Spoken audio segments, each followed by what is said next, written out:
What's going on, everybody? We're here, back for a brand new episode of Umineko When They Cry.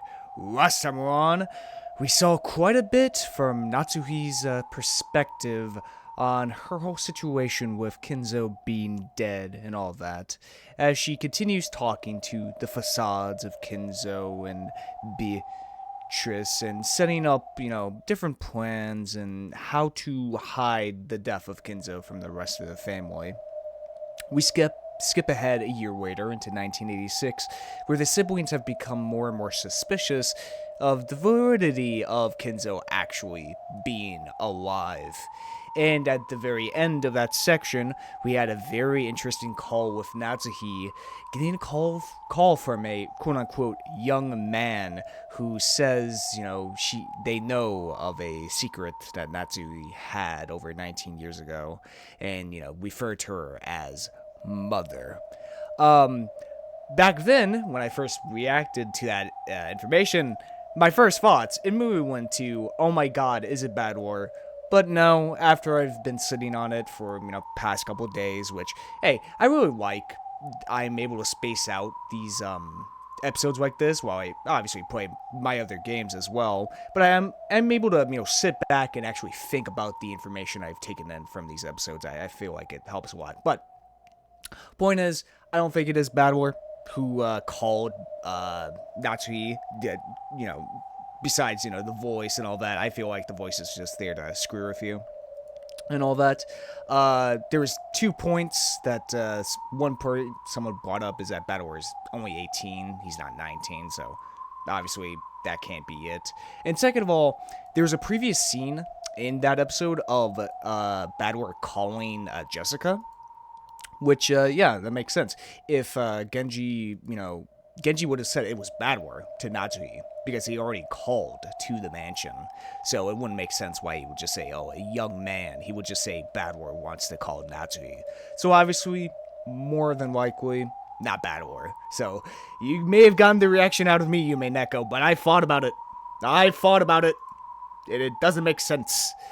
But yeah, let me actually talk about that, what I think of that scene, actually, of, is it real or is it not? I don't think we're supposed to know yet. I don't think, it could be fake, it could be real. If it's fake, it's fake. It's just Ramma Delta screwing with us. If it's real, I have a couple of theories of what that is. I don't think it's the first red herring, or at least the first option you're thinking of, oh, Natsui had a bastard son or daughter prior to Kraus, or, during Kraus's marriage or whatever. I don't think it's that. I feel like that's way too obvious. That seems way too much of a murder mystery cliche. I feel like that doesn't make more sense. What does make sense, though, is since the previous scenes were of the other siblings getting suspicious of Natsuhi, that was one of them. I don't think it's Woza, because I don't think Woza would have the resources to do it. So it would either be Rudolph or Ava, and the most likely suspect of that is Ava. So Ava would probably have some information of Natsuhi, perhaps, because they've known each other for quite a long time. At least it's implied they've known each other for quite a long time. So maybe Ava did hear about some secret Natsuhi held, maybe cheating on Kraus, and perhaps creating a bastard son or daughter. And maybe Ava, in order to throw off Natsuhi before they come to the family conference that day, or that week at least, in order to throw her off, Ava probably hired someone, like some young man or young woman or whatever, in order to call, Natsuhi, since, Ava would have access to the phone number of the mansion, and, give him a script in order to basically fuck with Natsuhi's head, and throw her off her game. I feel like that would make the most sense. Or maybe it is a bastard son or daughter. Who knows? Or maybe that entire scene is fake. There are multiple truths, after all, but what I think is that it's Ava fucking with Natsuhi's head. She heard something, maybe something that Natsuhi did do 19 years ago, and, she's just throwing Natsuhi off her game. Just make her suspicious. Make her just a little tilted at the family conference in order for the rest of the siblings to get at Klaus in order to, basically extort him for his money and all that. But you guys may be wondering, what am I doing at the question arc thing? And there is a couple people who were worried that I didn't see the executed battleware thing in episode 4, which, don't worry folks, I have. Missing, bound for hell in the witch's embrace, but to the witch, that hell is the golden land. Which is quite interesting. And actually, since I'm right here, corpse discovered in the dining hall, unable to locate any noticeable external wounds. Battlers speculated there may have been some type of poisoning, the most peaceful method of inviting a person to the Golden Land. Now, someone else asked this in the comments below of who exactly murdered, Battler? Who killed Battler? Even though Beatrice said that he was the only one still alive on the island, yet there was someone else that killed him. I feel like the most obvious answer is Maria. Since Maria was the only corpse that Battler did find that had no external injuries, nothing done to her body at all. She was simply laying on top of the dining table, quote unquote, dead. But you might be saying, Beatrice said it in Red Truth, or I think she did, or more likely she did say it in Red Truth. So how is that possible? Well, we've seen on 2 occasions that the Red Truth can be a bit twisted. The biggest example is obviously Angie, destroying the Red Truth when she went to the Golden Land with Maria and Beatrice and performed magic, even though Beatrice said that only her magic was able to work in that land. But I think the second evidence I have of the Red Truth being kind of deceitful, and what the Red Truth really is 18 people versus 17 people on the island. Now, throughout from pretty much episode 2 to episode 3, we're working on the basis that there was 18 people on the island because we all assumed Kinzo was still alive. But when Battler broke through the ghost of Kinzo, Beatrice said it in red once again that there were 17 people alive on the island. So, I don't think... Here's what I think the Red Truth really is. The Red Truth is reality, or fact, as we know it at the time. Since everyone agreed that, since both the audience and Battler, and pretty much everyone knew, yes, there was 18 people on the island, because we didn't know Kinzo was dead, that was a Red Truth. If everyone agrees on a truth, it must be true, But yet, when Battler destroyed the ghost of Kinzo, it went down to 17. So how is that possible, huh?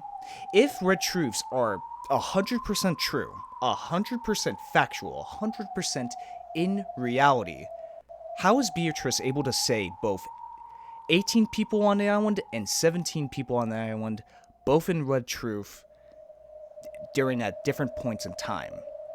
I think it just depends on the perspective you have in the facts we learn. So, obviously the Red Truth is to be trusted, obviously, because it's the facts that we're working with right now, instead of, like, if we go into the future, that contradicts a Red Truth, that could also become a Red Truth as well, because it's more facts added to it, It's the whole blonde tube metaphor they keep using. Of, we don't know exactly how it works, but, once we know, as soon as we look inside, we now know the truth of that, It's hard to explain, but that's basically what I'm working with, and that's who killed Battler is Maria, which supports my whole Beatrice is the Black Witch of Maria's Heart theory, which is a whole 30-minute diatribe. You can go back to the other episodes if you want my theory on that and all that. So we got that down. So let's head over to the answer arcs real quick. God, my voice is very, very dry today. Okay, so I got those out of the way. let's go into the, actually, let's just load into the, episode real quick. Just to make this a lot easier. God, it is hot today. Okay, now time to address the rest of the comments of last episode. There was multiple people who said last episode, how is Kennen able to talk to Kinzo? If Kinzo doesn't exist, if Kinzo only exists in the eye of Natsui. Well, I feel like the answer is pretty simple. In that scene where, Natsuhi, Kinzo, Beatrice, and Kennen are outside, I feel like the only actual person outside is actually Natsuhi, who's, thinking of, what to do when the family comes to the conference, or, her plans on how to hide, Kinzo's dead body and all that. And she just came up with a why of, like, oh, if someone asked me, like, why did I go outside, I would just say, oh, I was just taking Kinzo outside with Kennen.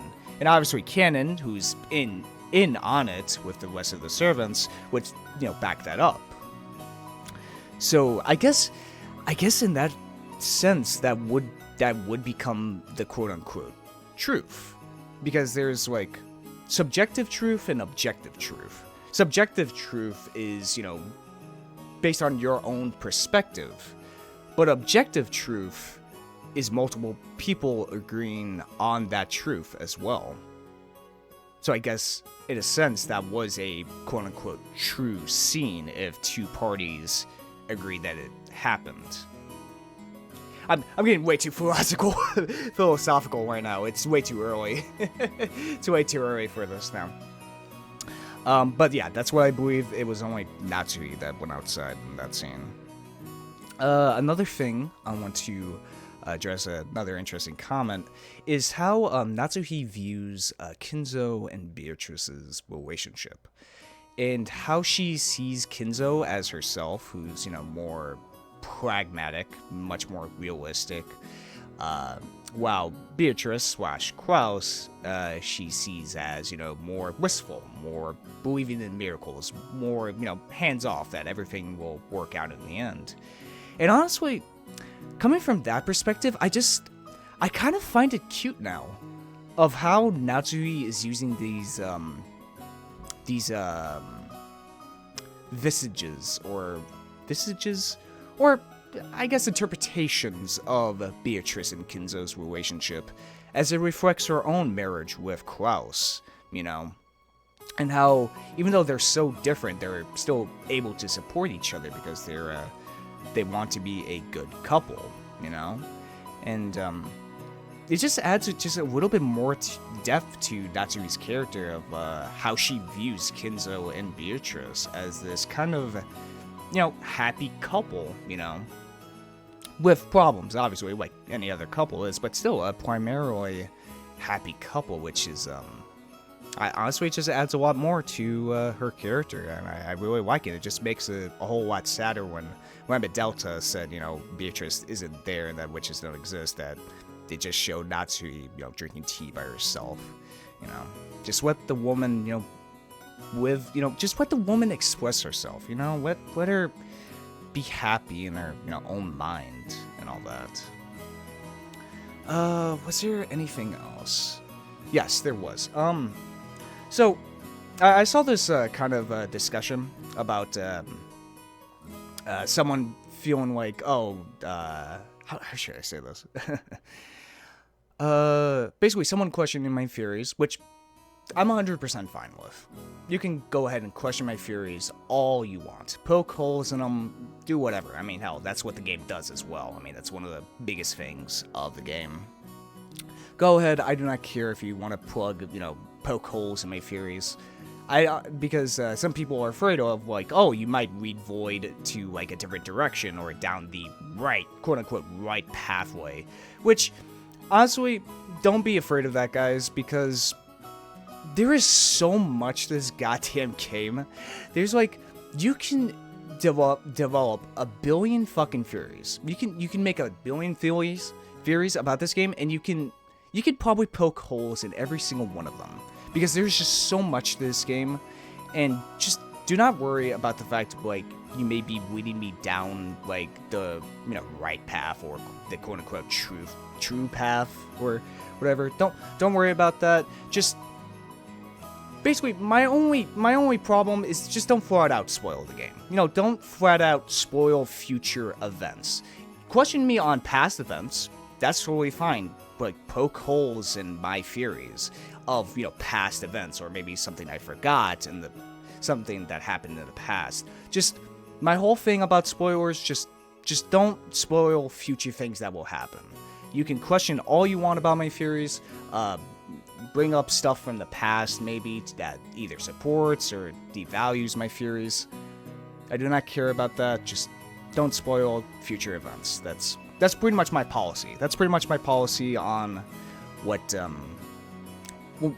considered spoilery to me, at least. But anyway, that's not why I want to bring up that subject. Actually, it was because I read that comment that I realized something about this game. So this game has many wares to it, right? I think this game, like, so far, has 4 wares. We got the first ware, which is the normal study. God, there is just something about my voice today. Okay. So the first ware is the normal story. The story of the Wokenjima incident of 18 people who go missing, is murdered by a witch or by someone else, blah blah blah. That's the first ware. Then we have the second ware, which is Beatrice versus Bador, who both exist as, quote-unquote witches, who exist within their territory, as we learned from the tips of episode 4. And, basically, I really... No... God, there is just so many... Dude, this game... This game just brings up so many goddamn thoughts in my head. It's actually just it's a lot. Okay, let me finish with my original thought. So, but the second ware is Bador versus Beatrice, who, question each other, magic versus anti-magic, all that.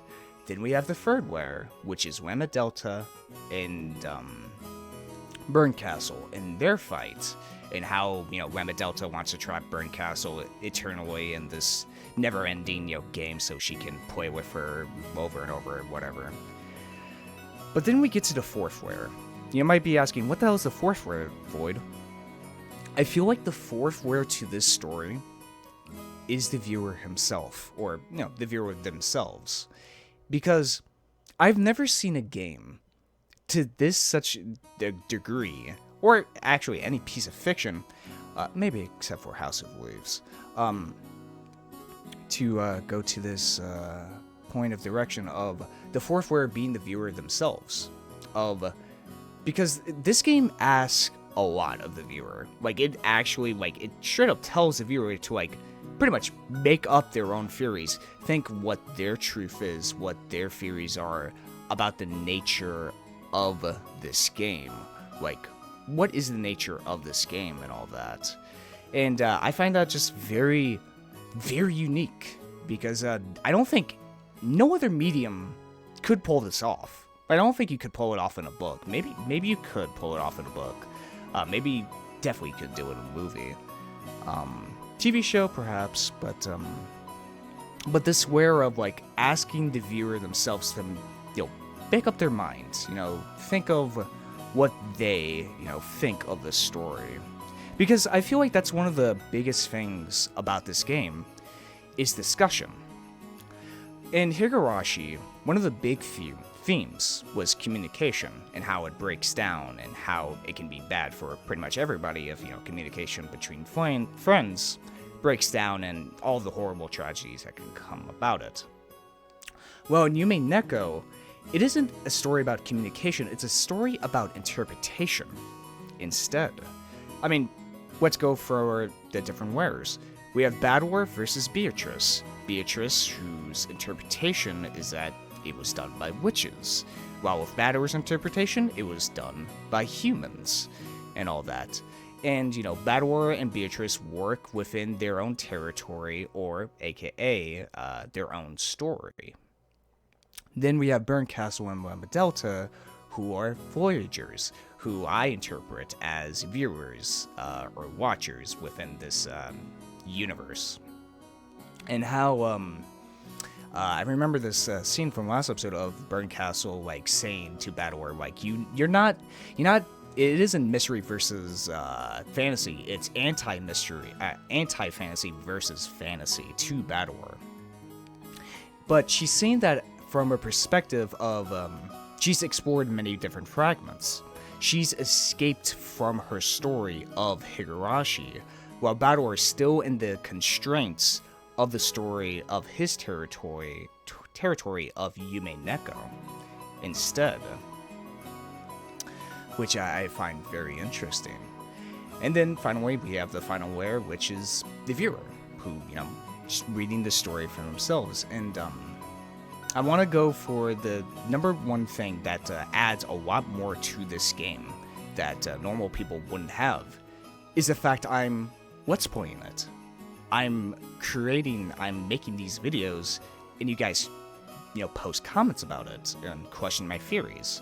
In a sort of way, that adds a whole other, where to this game, or it adds just more to the experience of Umineko, because you guys question my theories all the time, and that's fine. That's perfectly fine, because that's in line with this story we've seen over and over again, of Lambda Delta versus Burn Castle, Battler versus Beatrice, and how, Battler has the blue truths while Beatrice has the red truth, and they go blow for blow in, epic fashion of their own interpretations of the story.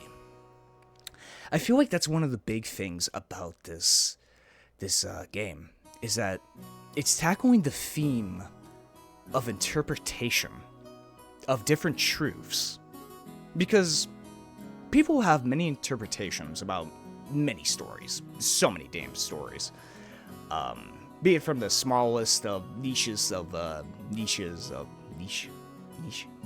how you say it? Niches of, indie video games to the biggest mainstream TV shows. We all have our different interpretations of those stories. And I really love the fact that I'm adding another layer to it, because you guys are also, kind of in a way, I'm like Battler, and you guys are the, kind of like the Voyagers who question my theories, who put, stakes through them, am I the red truth, or you guys is the blue truth, or maybe it's, reversed or whatever. But I hope I really hope my tangent was comprehensible to you guys, because this game's a lot. This game really is a lot, and by God, I'm enjoying it with its many wares of its, metatextual interpretations. It's just great story, great characters. There's so much to this fucking game, man. There's so much, and I enjoy every moment of it. I really do. And also, someone mentioned that how one of the Cheshire sisters was killed? It was actually referred to in episode 4 that one of the bunny statues Maria had was actually destroyed by Rosa, which adds a little bit more credence to my Maria theory. Maybe. Fuck it. Maybe Umineko is all in the head of Maria. maybe it's a kid's game this entire time. That would be a cop-out fucking ending. Yeah, I don't think I have anything else to say. I just, I hope you guys understood what I was trying to say. I really do, because it was a lot. It's a lot, especially at the beginning of the video. But let's actually just relax and get into this story, shall we? Wow, this game's just going to make it fucking more complicated. I just know it will. I just know it will. Alright. 6年前よりさらにすごくなってやがる。こんなのが似合わなんて羨ましいぜ。んなことはねえぜ。私にとっちゃ船着き場まで遠くて邪魔なだけなんだけどな。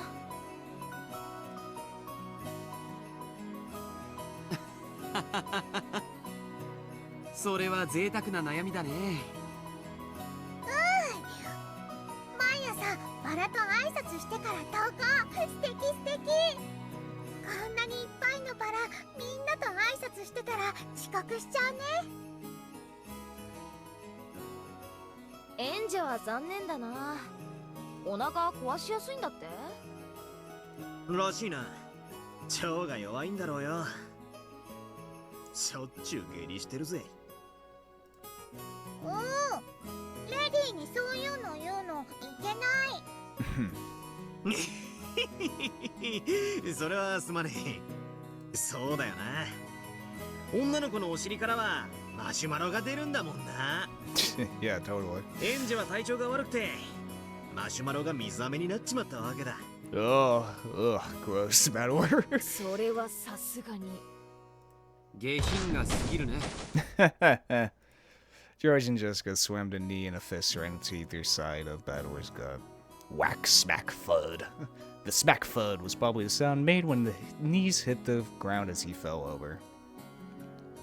Normally, Badwar possessed the good sense you expect of an 18-year-old man. Oh, it said it! It said it! Oh, it's 18! Maybe if I continue just a little bit more last episode, I'd be like, oh, okay, he's 18 instead of 19. Okay, we're good. However, it seemed that this reunion had brought him back to the mental age he'd been 6 years ago. And bit by bit, Jessica and George realized they were also returning to the way they'd been back then.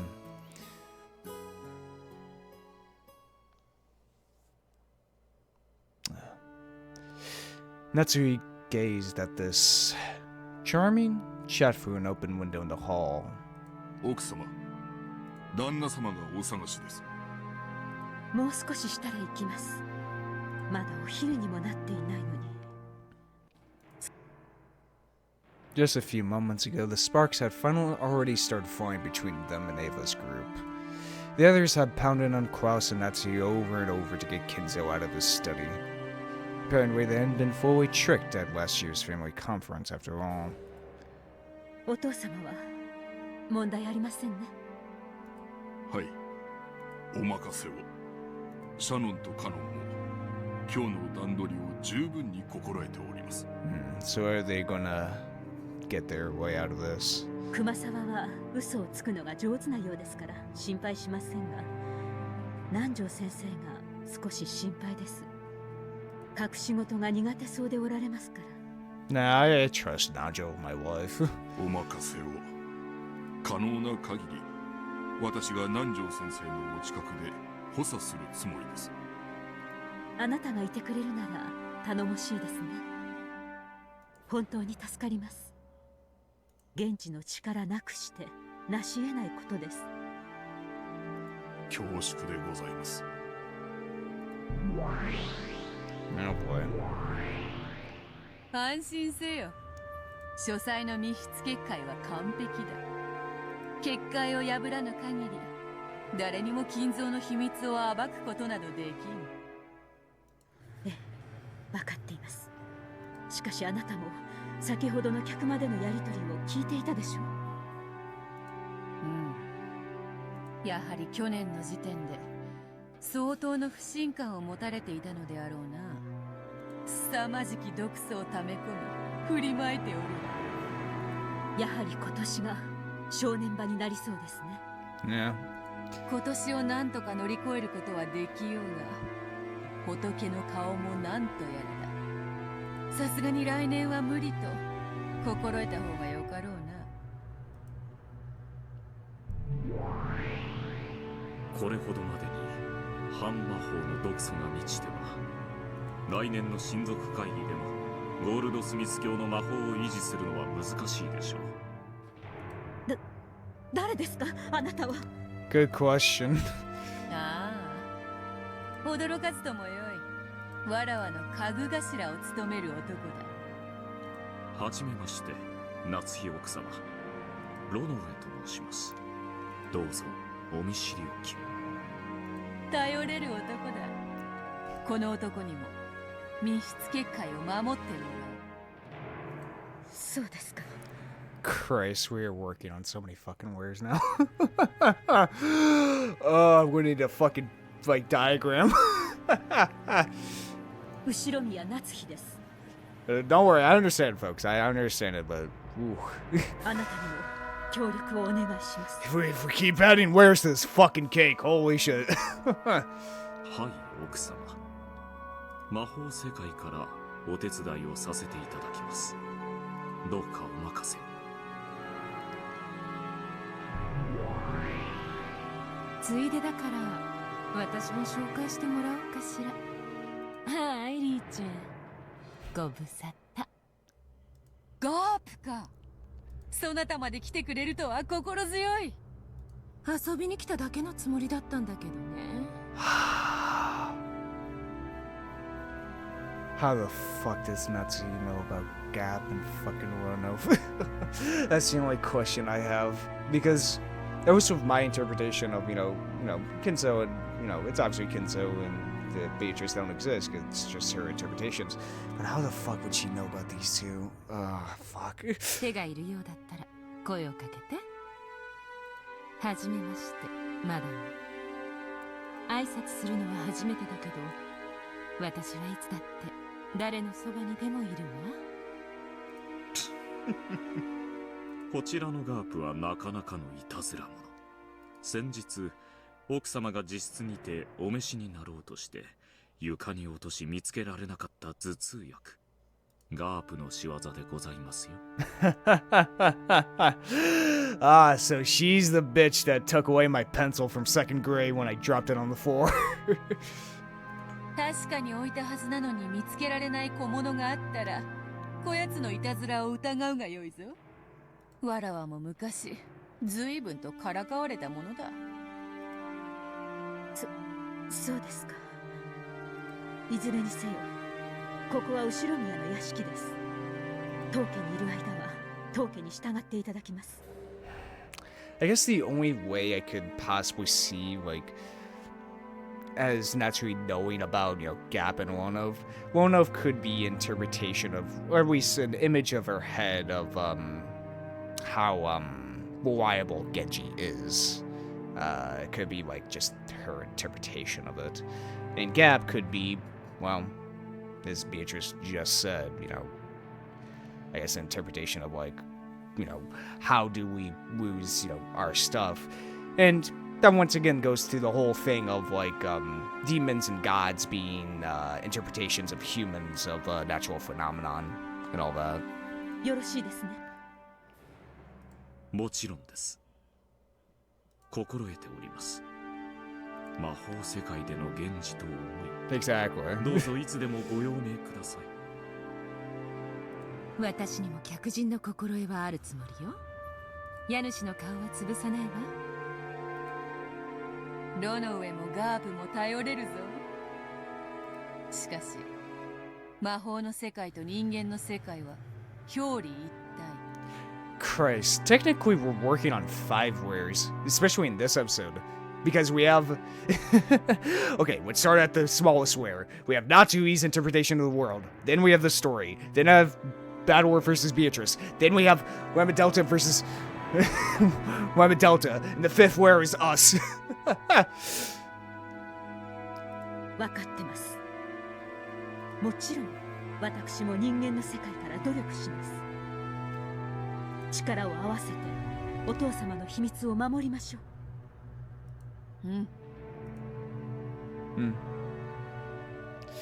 Well then. いつもの展開だな。Yeah? どうせ翌日にならなきゃ話は進まねえ。まあそうね。10月4日は私にとっての準備ターンみたいなものだし、バトラに何もする気がないのなら10月5日までのんびりしててくれていいのよ。 Shut up. 6人死んだら呼んであげる。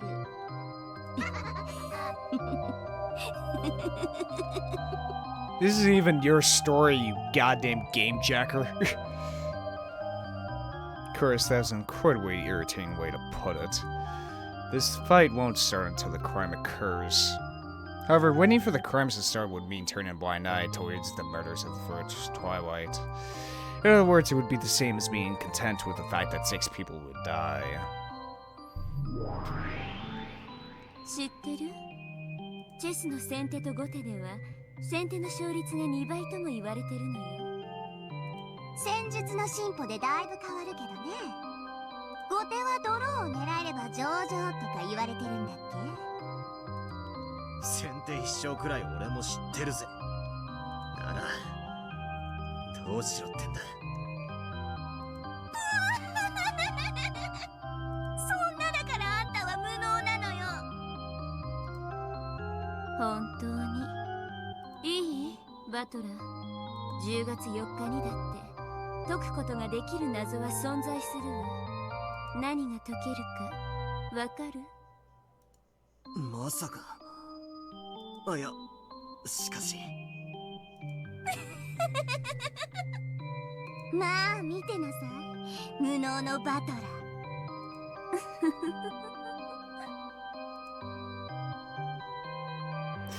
I have a general idea what these witches are talking about.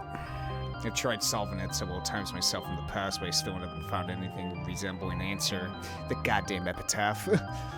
On the contrary, I still can't even understand why that puzzle exists. You know what? That is a great question. Fuck, I completely forgot about the damn Epitaph. Fuck. Oh my god. Because fucking Ava solved it in episode 3, and because she just looked up the dictionary definition for river. I think. Maybe. That's right. The reason it exists. Why did Bito prepare a puzzle like this in the first place? We all discussed it together from time to time in past games. However, I've started to avoid thinking about it under the assumption that there's no point in trying to solve a riddle that can't be solved. This time I should change my viewpoint. I shouldn't just focus on the surface level stuff, like the truth of the riddle and how to solve it. What's more important is why that riddle was set up in the first place and displayed for us to see. Good point. That's what I should be thinking about. The one proposing that riddle is Beatrice.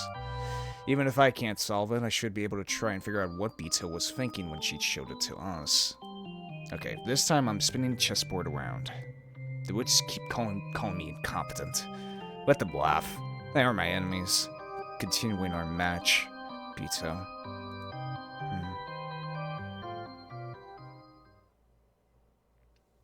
Goddamn viewers. Oh! Another comment that I completely forgot about.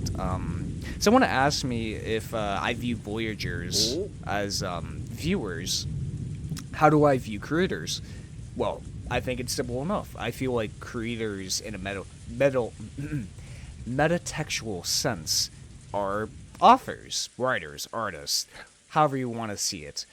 What creators are, you know, make things, while Voyagers view those, you know, quote-unquote fragments, aka fiction, aka stories.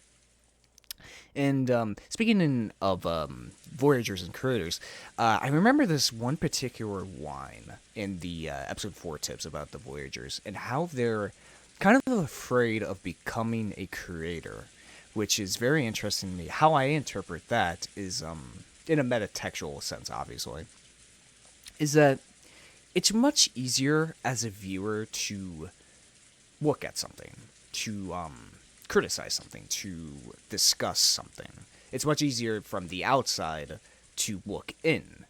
While if you become a creator, it's much harder, you know, because you have an objective truth to your work, right? Plus, it's much harder to criticize your own work, obviously. Which I feel like that's what that means, of like Voyagers are afraid of becoming creators even though they're higher level deities or whatever, because it's just just take any person from like the general audience, like general viewers or whatever. Do they really want to create something? Create a piece of art, create a story, create a movie, create a TV show, create a book, whatever. They would probably say no unless they have a passion for it, and all that, which I just find it very funny, because I'm kind of like a, if we're viewing it from, obviously, you know, the When They Cry universe perspective, I'm kind of a half and half. Like, I'm half Voyager, half creator. Obviously, I'm creating these videos, but at the same time, all I'm doing is observing, commentating over this work as a Voyager. So I'm kind of like half and half in that aspect, which, you know, it's just a funny way to view it and all that. But it's just, God, this, the more and more, like, Umineko is just such a, what? We're only on episode 5, the first episode of the Answer Arcs, but it's just so fucking, there's just so much, even more so than Higurashi, which I'm surprising myself by saying that out loud, because Higurashi still had many fucking wares to it, but this one, by God, this one, fucking wares on wares, brother. And, you know, the fact I'm Let's Playing it as well just adds another wear to the story itself, you know? Just wild. It's wild. I'm like, I'm enjoying the hell out of it, because it's just, by the fact of me Let's Playing it, actually adds more to the story. It's crazy. Like, it honestly is. It honestly is just adding more to the story by the fact I'm making these videos, you know? I'm just getting more out of the experience, out of, you know, the usual person who would probably just read this, you know, by themselves. Crazy. I mean, it's just it's so crazy. I mean, I've been fucking keep thinking meta fucking, my head's gonna explode. とうとう降り始めたようやな。やれやれ。土砂降りは心の中だけにしたかったもんだぜ。The people in the parlor noticed the raindrops that were starting to drip down the window. これで親族会議が終わるまで私たちには逃げ場なしってわけね。それは兄さんたちだって同じよ。逃がさないわ、絶対に。こっちのカードは悪くないのよ。兄さんは虚勢を張ってるだけだわ。絶対に屈服させてみせる。取引っちゅうんはな、相手を任すもんとちゃうで。落としどころを用意しておいて、相手に花を持たせて自らに座らせるもんなんや。秀吉さんの言う通りだわ。さっきの話もちょっと追い詰めすぎよ、エヴァネス。兄さんにはあれくらいでちょうどいいわよ。なんだ、ローザは寝ちまったのか。朝が早かったとぼやいとったな。ま、昼寝もええんとちゃうか。下手すりゃ今夜は徹夜だ。今から仮眠も賢いかもな。Out of consideration for Rosa, who'd fallen asleep on the sofa, the others quietly left the parlor. Oh boy. Unaware of this, Rosa slept. After telling Maria to just stay where she was after that tantrum over not being able to find her Rose, Rosa slept, unaware that the rain had started to fall. Oh boy. Oh boy.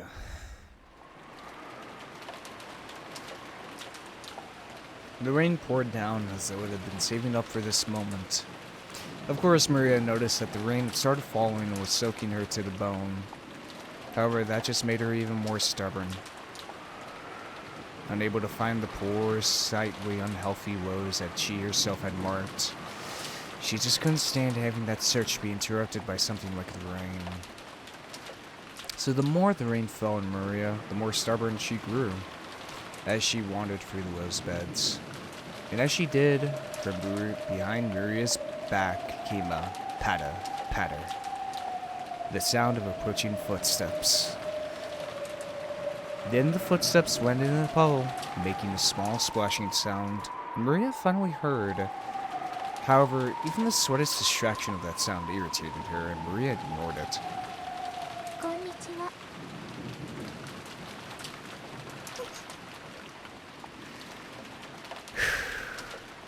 It's gonna be that damn blue-haired girl, isn't it? Maria turned around, bewildered. After all, that voice was one she didn't recognize at all. On this sealed-off Wokenjima, that voice belonged to no person she knew.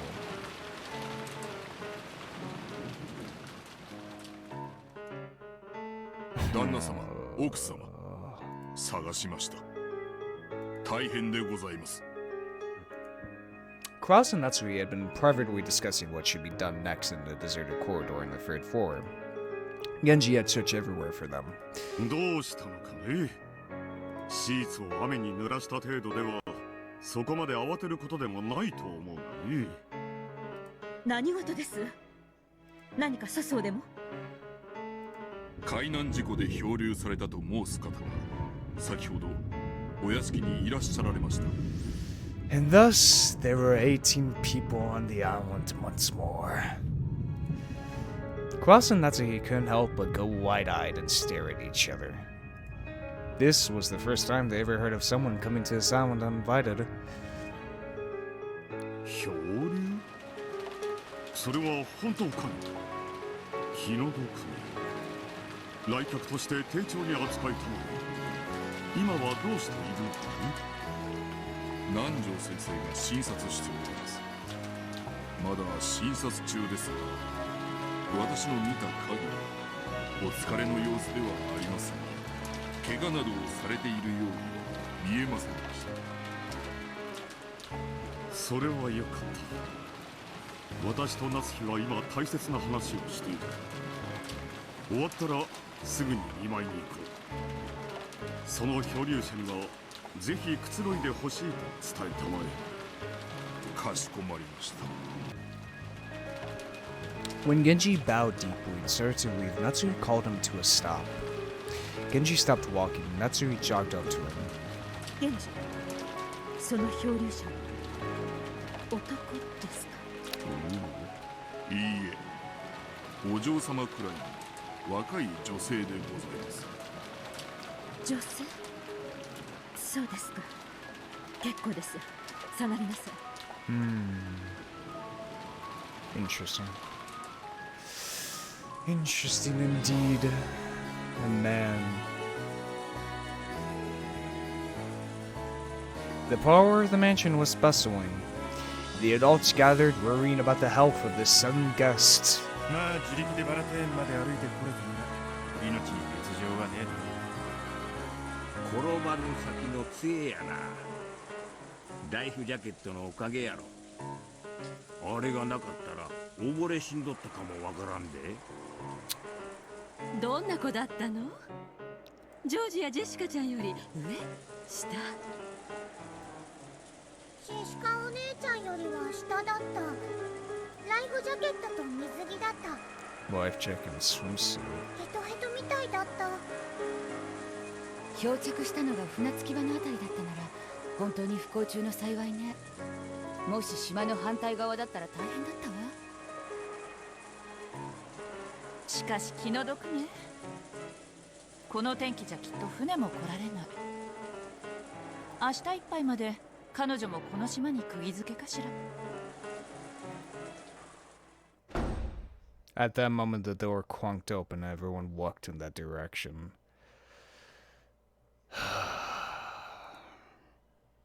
皆様、お茶はいかがですか？ It was Golden Cannon, fuck. With the latter pushing the serving cart, Raiden with a tea set. Goda understood well that doing a little extra at times like this would earn him points. The relatives, hungry for information, crowded around Goda. He ordered Cannon to serve the tea and become the sole object of the relatives' attention. ゴダさん、どうなんだいその子は。元気そうなのか？さあ、わかりません。ですが、心配ご無用。南條先生がつきっきりで見ておりますし、熊沢もシャノンも一緒です。どうぞ、ご安心ください。まずは紅茶でおくつろぎになってはいかがですか？さあ、カノンさん。早く配って。たく。なんで僕が。Cannon knew this tea was just Goda's way of earning points. So he winded cups with a slightly sullen air. マリアも手伝う。大丈夫です。マリア様はそのままでお待ちを。おお、マリアも配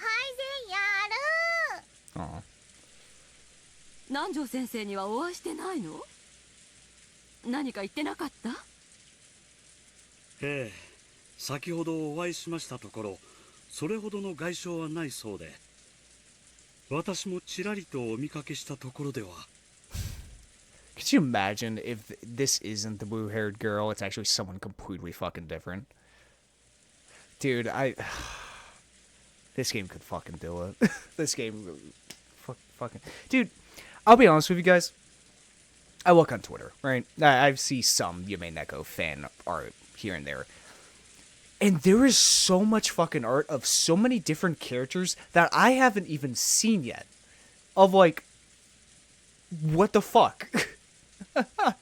Obviously, I don't, like, look for names or anything. I just see, like, just the designs or whatever. I'll just be perfectly 100% honest. Like, same thing with the blue-haired girl. I've seen her, like, a million fucking times. But it's, like, how... Like, actually, how many characters are in Umineko? Like, actually, how many fucking characters are in Umineko, dude? Oh, Christ. Oh, this game's gonna kill me. Like, I'm telling you, one of these days, during one of these fucking recordings, I'm just gonna have a nosebleed. Like, it's just gonna happen, because my head's just gonna fucking explode. Oh my god. But I love it. I love it. And just as Goda had successfully captured the gazes of all present and was about to start talking knowledgeably on the subject, Nanjo returned. Of course, Nanjo instantly became the center of attention. Genin turned his back on Goda, who seemed downhearted. Nanjo sensei. どうなんですか、容体は。大丈夫そうなの？皆さん、ご安心を。大丈夫です。怪我は何もありませんでした。だいぶ疲労しているようですが、今夜特に熱を出さなければ何事もないでしょう。ならよかったわ。お医者様はいても病院はないものね。Everyone was relieved to hear that the girl was in good health. When Nanjo gave the more detailed results of his examination, concluding by saying that she was young and should therefore be fine, everyone who no longer fell into this description nodded in assent. やっぱり船は怖い。落ちる、落ちる。バトラの言う通りだった。マリアちゃん、それバトラ君には内緒ね。ああ、奥様、旦那様。Goda, who had lost his nerve and was handing out cups, called out in an excessively loud voice. Apparently, he was that desperate to get everyone's attention. 客人の具合はどうだね？はい。別状はないとのことでございます。そうですか。それはよかった。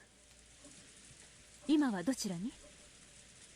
熊沢さんとシャノンさんがお風呂に案内したはずだ。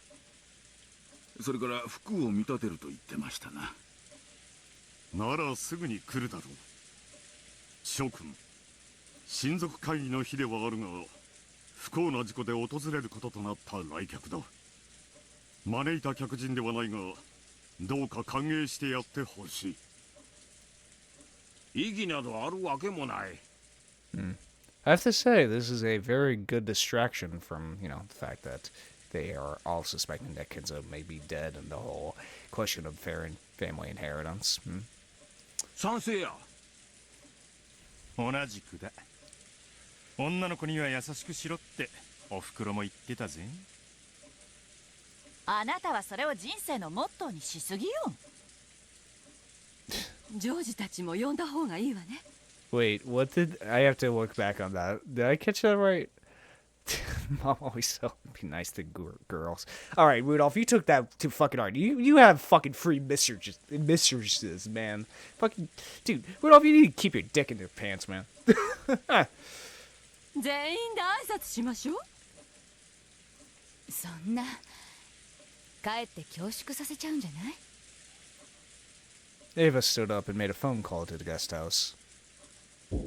At that moment, they heard the sound of a knock, followed by Genji's voice. 源氏でございます。お客様がお越しになられました。At those words, everyone fell silent, and the people who had been sitting around stood up straight. Here we fucking go. Genji came in first, opening the door slowly, then moved off to the side, bowing deeply and urging the guest forwards.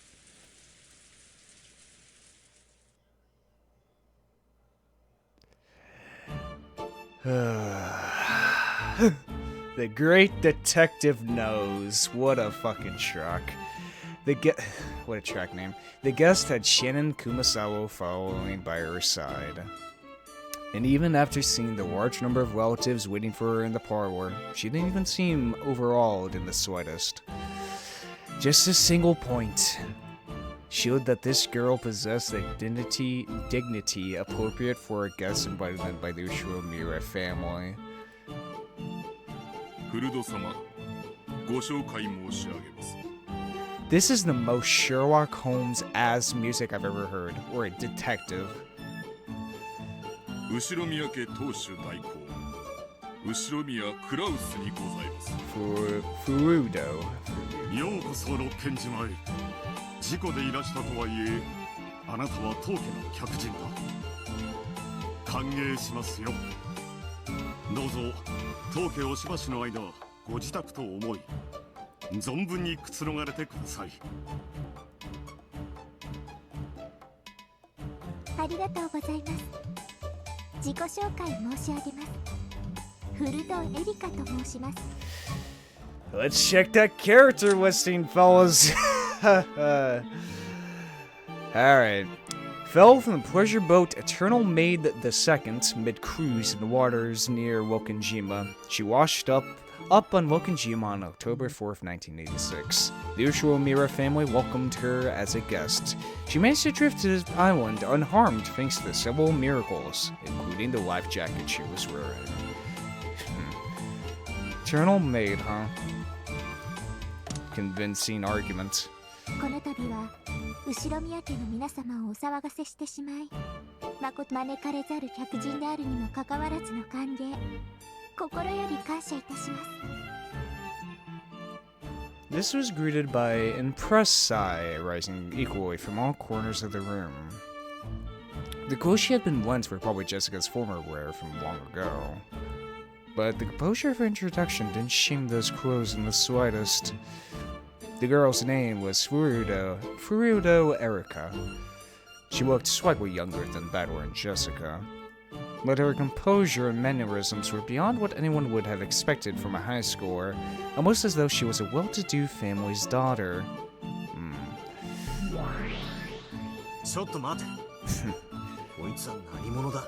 Yeah, good question, Badwer.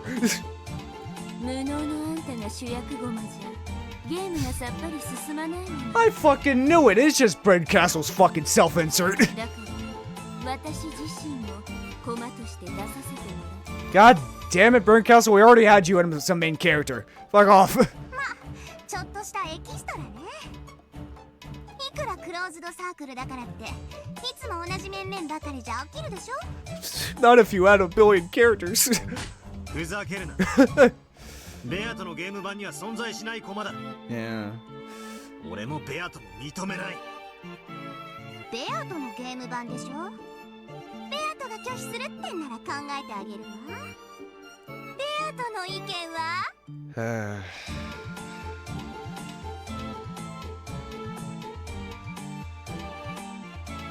Beatrice was unable to answer. Lily Delta grinned triumphantly. ルールにイチャモンつけてゲームを降りてみる？あんたら推理者の得意技じゃない。自分の意に沿わない要素が一粒でもあったら、それを理由に感触を起こして思考停止を起こすのは。安心なさい。この駒については探偵宣言を出すわ。 Detective proclamation? 探偵宣言。フルドエリカは探偵であることを宣言するわ。 Gee, I couldn't tell. 探偵は犯人ではなく、その証明にはいかなる証拠も必要としない。早い話がこの子を一切疑う必要はないということよ。これなら人間の駒として登場してもいつもと変わらずに推理できるでしょ。ノックス第7条ね。探偵が犯人であることを禁ずる。 It actually is. Wait, was it? I remember reading through Nox's Ten Commandments, like, after last episode. Which, I think the first, like, one of the rules was, like, there can't be an introduction of, twins unless it's stated previously in the novel or whatever. The use of, like, no secret passages, or only use of one secret passage or whatever. It's actually very interesting to read through. 原文には例外条項もあるんだけど、今回は探偵は犯人でないと赤で宣言してるから例外は考えなくていいわ。I have to say, it's just very funny that Burn Castle just put in like, oh, this is a detective, you know, as a self-insert, which isn't every detective in every detective fiction kind of a self-insert of the author, since, you know, the detective always figures out the crime in the end, be it, you know, Hercule Poirot or Sherlock Holmes or Columbo or whoever else, you know. 言葉遊びは嫌いだから私も赤に言ってあげる。 At least for traditional detective novels, not like more modern ones. フルドエリカは犯人ではない。Okay, alright. 副賞要求フルドエリカはこれまでのベアとのゲームに影響を与えない。いいわ、応じる。フルドエリカはこれまでのベアとのゲームに影響を与えない。 Okay, so she's just a brand new character. あくまでも今回初登場のエキストラよ。 Okay. これまでの世界には存在しないし影響も与えないわ。 Alright, well, that's good to know at least. なら今の時点での在当者の人数はどうなるんだ。 Yeah, is it now 18 people? もちろんこれまでの人数にプラス1してもらうわ。でも安心してフルドエリカが1人増えただけ。それ以外の在当者の人数はこれまでのゲームと全く同じ。 So 17. So I guess technically they're both true. Technically there is 17 people on the island. There's also 18 people on the island. Oh boy. At that time, the sound of people dashing down the corridor could be heard. It was about where George and Jessica had come from the guest house had been called here by Ava. They immediately spotted a guest they didn't recognize, and their eyes went wide. どちらさん。お客様、落ちるで来たの。は？落ちる。源氏さん、こちらの方は？お客様のフルドエリカ様でございます。フルド様、こちらは当家令嬢のジェシカ様、並びにいとこのジョージ様、バトル。よろしく。後ろ宮ジェシカです。はじめまして、フルドエリカです。よろしくお願いいたします。 Though Battleware George and Jessica didn't have a clue what was going on and were utterly bewildered, they each introduced themselves. 好都合じゃない。これで人数がはっきりするわ。ゲストハウスのバトラたちが合流し、今客間には金蔵以外のすべての駒が Dude, how 人間が convenient. する。そうなるわね。つまり今この客間にいる人数が在当者すべての人数ってことになるわね。18人いるはずの島がじい様が実は死んでて Now it's back 17人になった。 back to 18. そこにベルンカステルの駒が1人追加され。 The number of humans on this island has returned to 18. I glanced around at the humans in the parlor. The guest Furudo, Erika. And behind her, Kumasawa and Shanan-chan. Off to his side was Genji-san. Uncle Klaus and Aunt Natsuhi were welcoming guests.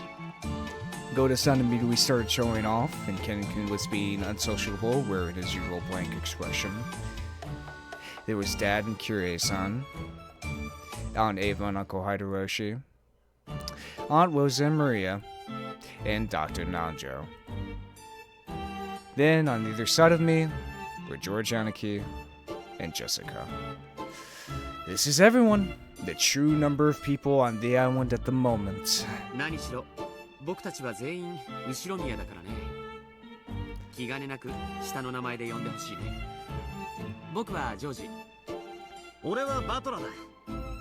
よろしくな。ありがとうございます。ジョージさん、バトラさん。私のこともエリカと呼んでもらえると嬉しいです。よろしく、エリカさん。It was decided that Erika would be welcomed like a guest, and allowed to borrow the bedroom next to the cousin room on the second floor of the guest house. In front of all the relatives, she had seemed dignified and a bit stiff.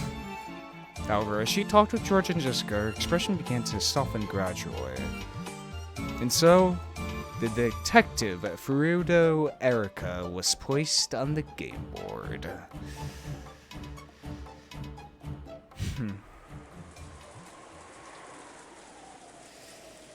Oh boy.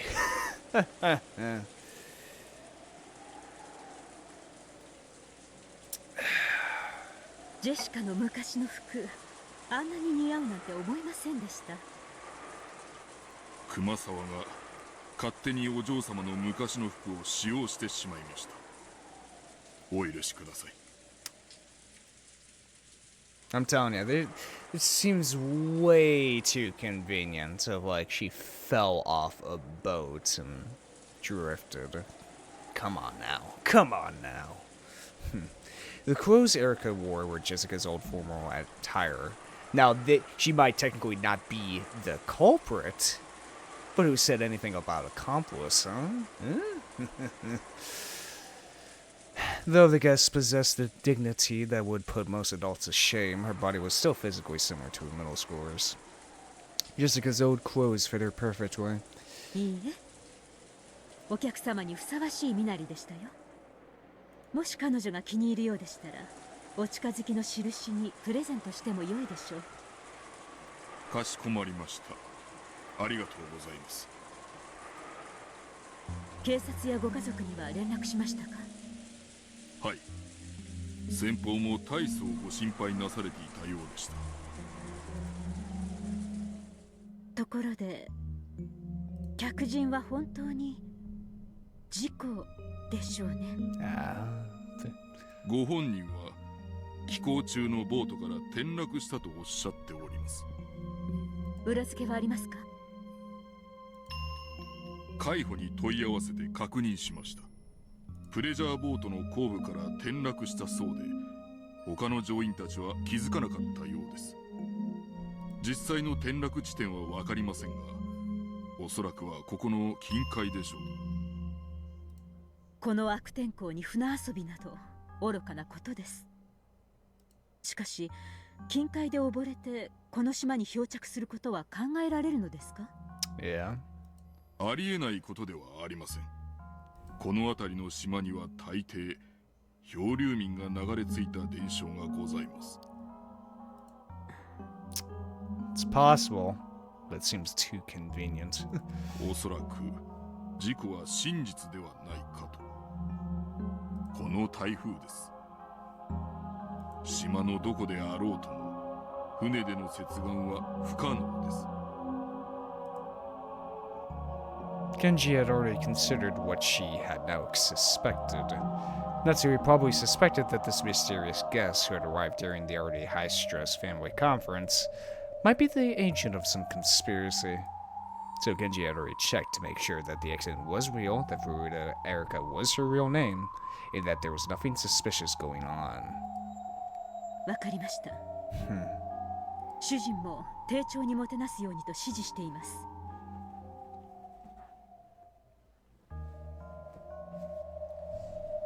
I'm still keeping my eye on her. 粗相のないようになさい。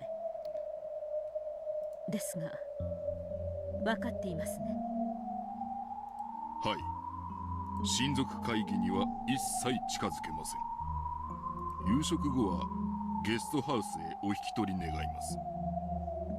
客人をお父様に挨拶させろというような流れにもならないようよく注意するのですよ。もちろんです。心得ております。ほう、フルドエリカとな。この六軒島に来客とは珍しい。楽しませてくれそうではないか。ベルンカステル教の駒でしょう。人間のルールに従うとはいえ、プレイヤーは魔女です。侮ることはできませんよ。She will follow the rules of humans. The player is a witch.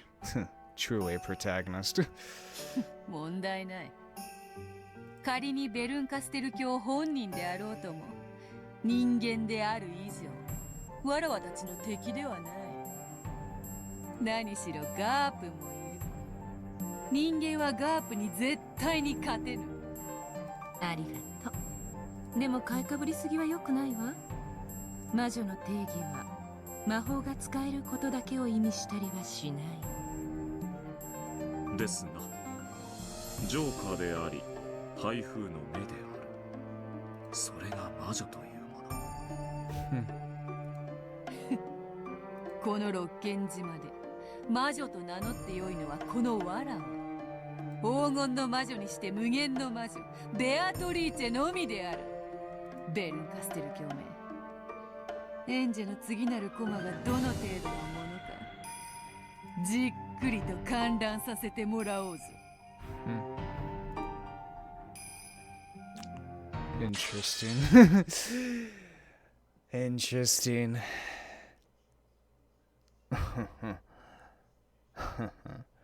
So obviously, that's just Ramma Delta speaking through Beatrice there. I guess this Beatrice within this game, not the actual Beatrice who's, you know, a vegetable. Who, I should say coma. Vegetable, same thing really. Erika's seed was the lowest one in rank. I should just vegetable. Okay, anyway. In other words, it was at the inferior end of the table. Since Kinzo's seat at the high end of the table was empty, if you spun the whole thing around, it sort of looked like Erika was the host of this dinner. Head of the table, huh? Well, それでは皆様、本日の晩餐を始めさせていただきたいと思います。 After Goda's announcement, dinner began with the applause that had become almost customary.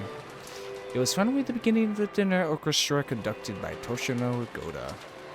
Except for Cross's household, sitting at such a majestic dinner table was no everyday thing for these people by any means. However, they were all used to this event and acted as though it was completely normal. Once again, if anyone was to be surprised, it should have been Erika. And yet she showed no signs of amazement at this dinner and acted with composure, then blending in with everyone else. There wasn't even a sliver of the fear one might expect from someone who had wandered here like a lost puppy. 不思議な子ですね。後ろ宮家の1年間で最も豪華な晩餐を前に何も取り乱さない。最近の子は肝が据わってるわ。嫌いじゃないの？そういうの。フルドさんはこういう食事には慣れているのですか。大した落ち着きようだ。ほんまやな。ずいぶん手慣れたもんや。わしなんかいまだに次はどのフォークを使えばいいんか混乱するんやで。You know what I'm waiting for? You know how in every single detective TV show, movie, or whatever, there's always the... What the hell is that cliche? How do I call it? You especially see this in TV shows or movies, of the kind of mind palace or zone where the detective thinks of the theories or whatever.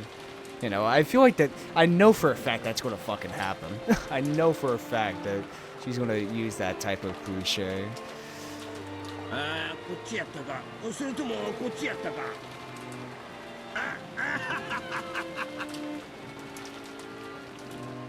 Without showing any confusion over the line of utensils in front of her, Erika gracefully aids her hors d'oeuvres. Hideyoshi had started joking around with her, gripping a fork at each hand.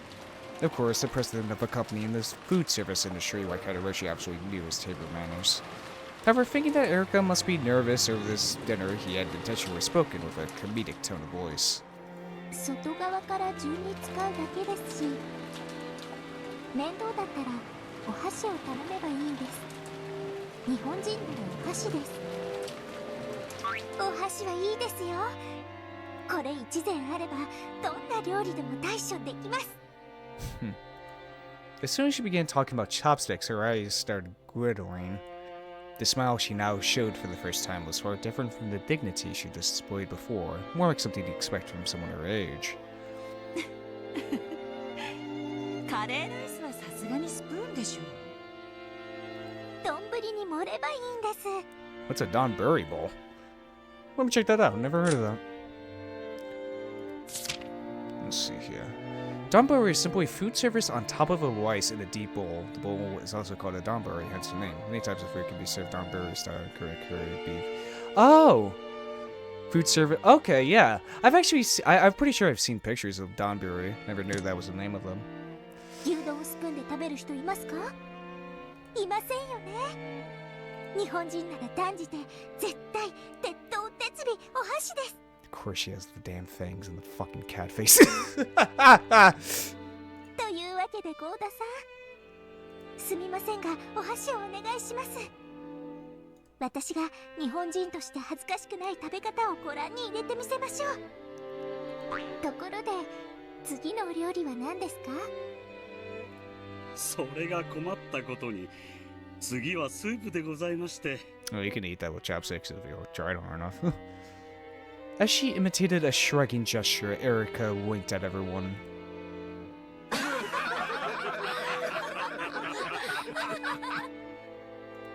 Of course, no one was laughing at her. She absolutely knew that the soup came after hors d'oeuvres and a four-course meal. Furthermore, Erika noticed both that she'd been performing too perfectly and creating a sense of tension, and that Hideyoshi had tried to break the ice because he thought she was nervous. That's why she acting a little childish and lighthearted, acting out the part of a guest enjoying a harmless dinner. Pretty soon, not only Kyrie, but everyone else caught on. Though she was an uninvited guest, she was apparently worthy participating in the ritual Mira family dinner. 頭のいい子ね。本当にこの子、偶然の来客なの？実は今日の親族会議にこっそり読んだ兄さんの隠し子じゃないの？ Ah, funny you say that, Ava. 賢く場を和ますセンスもあるようだ。マナーも見事じゃないか。I don't know if this I feel like Ryuki Shirosama is smart of a writer that he would do this on purpose, but this really does have a feeling of a self-insert character in a like a fan self-insert character in a fan fiction. I don't know why. It just has that fucking vibe, doesn't it? Like I don't know, it's so fucking, I feel like it's intentional. I really do, because Ryukyushiro7 is very much a nerd and an otaku himself, so I feel like it's very much intentional. あんな子が娘だったら悪くはないね。Like, everyone's praising her a bit too much, you know? You know what I mean? Like, it really does have that vibe of, and then everyone clapped and laughed, you know? Maybe I'm looking too much into it. Or maybe I don't know, man. I don't know. それはひでえぜ。 Maybe I'm looking too much into it. ジェシカちゃんの立つ瀬がなくならん。ひどいわ、ルドルフ兄さん。どうしたんだい、ジェシカちゃん。頭痛かい？私の評価がずんずん下がってる気がするぜ。こりゃ本家の令嬢として負けられねえだろ。お前も日頃夏日おばさんに仕込まれてるテーブルマナーと貫禄で対抗してみろよ。見たい見たい。テーブルマナー見たい。ほら、はしゃぐのはマナー違反だよ。ささ、ジェシカちゃん、お手本を見せてあげて。もちろんだぜ。 Jessica strained up so much it looked like someone had poked her back with a pole. She had good posture, but somehow lacked elegance. She looked, well, kind of like a triangle ruler. She sat at attention with her gaze fixed straight ahead, trying to bring her food to her mouth despite this, and failed miserably. Dad, who was sitting next to her, suddenly realized that something was up. どうしたんだ、ジェシカちゃん。腹でも痛えのか。 Jessica turned bright red. Ah, sorry, I can't help myself. We laughed our heads off. Jessica protested still bright red. Aunt Natsuhi scolded us for being too improper. Oh. Well, no matter how much we tried to smooth it over, we are who we are. We couldn't pretend any longer. Still, that laugh really did help us to relax. We were so concerned about the guests getting nervous, we'd gotten even more nervous ourselves. That chatter from the center of this long table spread to both ends. And ultimately, the dinner went even more smoothly than usual.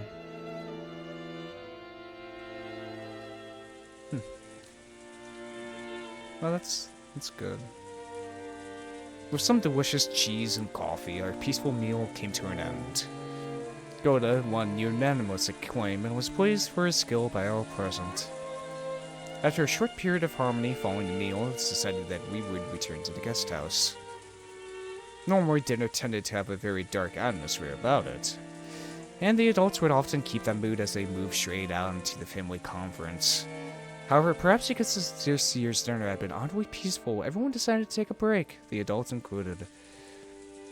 After eating, taking a bath, and relaxing while watching TV. I wonder if they'd gather again in the mansion with all this rain and resume that high-tension family conference of theirs. I'd rather not think about it. Apparently, Aunt Ava was getting really worked up, trying to convince the rest to set the family conference right away, but it didn't look like many people agreed with her. They would probably call it quits for the night. Sure, they had guest house duty. Goda-san and Kumasawa-san were chosen to guide us to the guest house. It's gotta be tough for Goda-san. Even after making and queuing up such an extravagant dinner, he also has to wait night shift at the guest house. I heard that Kumasawa-san, old as she was, would be going to sweep soon. I guess it seems she was assigned a spare room. 皆様をゲストハウスまでご案内させていただきます。エリカ様のお部屋もご用意できております。ありがとうございます。体調はどうです？具合が悪かったりはしませんか？ああ、そうだよな。すっかり忘れてたけど、エリカちゃんは溺れてて流れ着いたんだよな。今日は無理しねえで、早く寝た方がいいだろうな。全然平気です。それよりも緊張と興奮でむしろ寝つけないくらいです。じゃあ遊ぼう。みんなで遊ぼう。トランプしよう。 While Maria latched onto her, giggling, when I play Old Maid. This lack of restraint peculiar to youth was very much like Maria. However, we really should be concerned for Erika's physical condition now. マリア、トランプは私たちと一緒に遊ぼう。エリカお姉ちゃんは疲れてるんだってさ。トランプも好きですよ。一息つきましたら、ぜひご一緒させてください。やったー。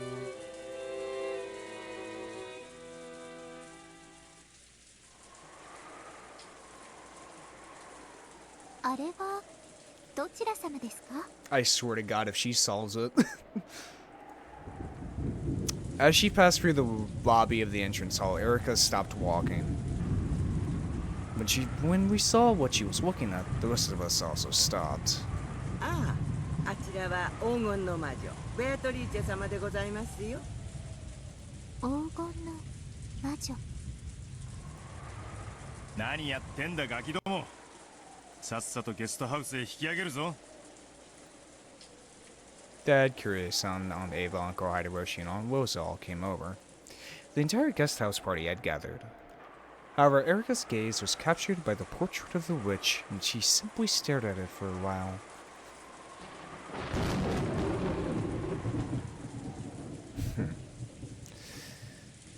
That damn portrait.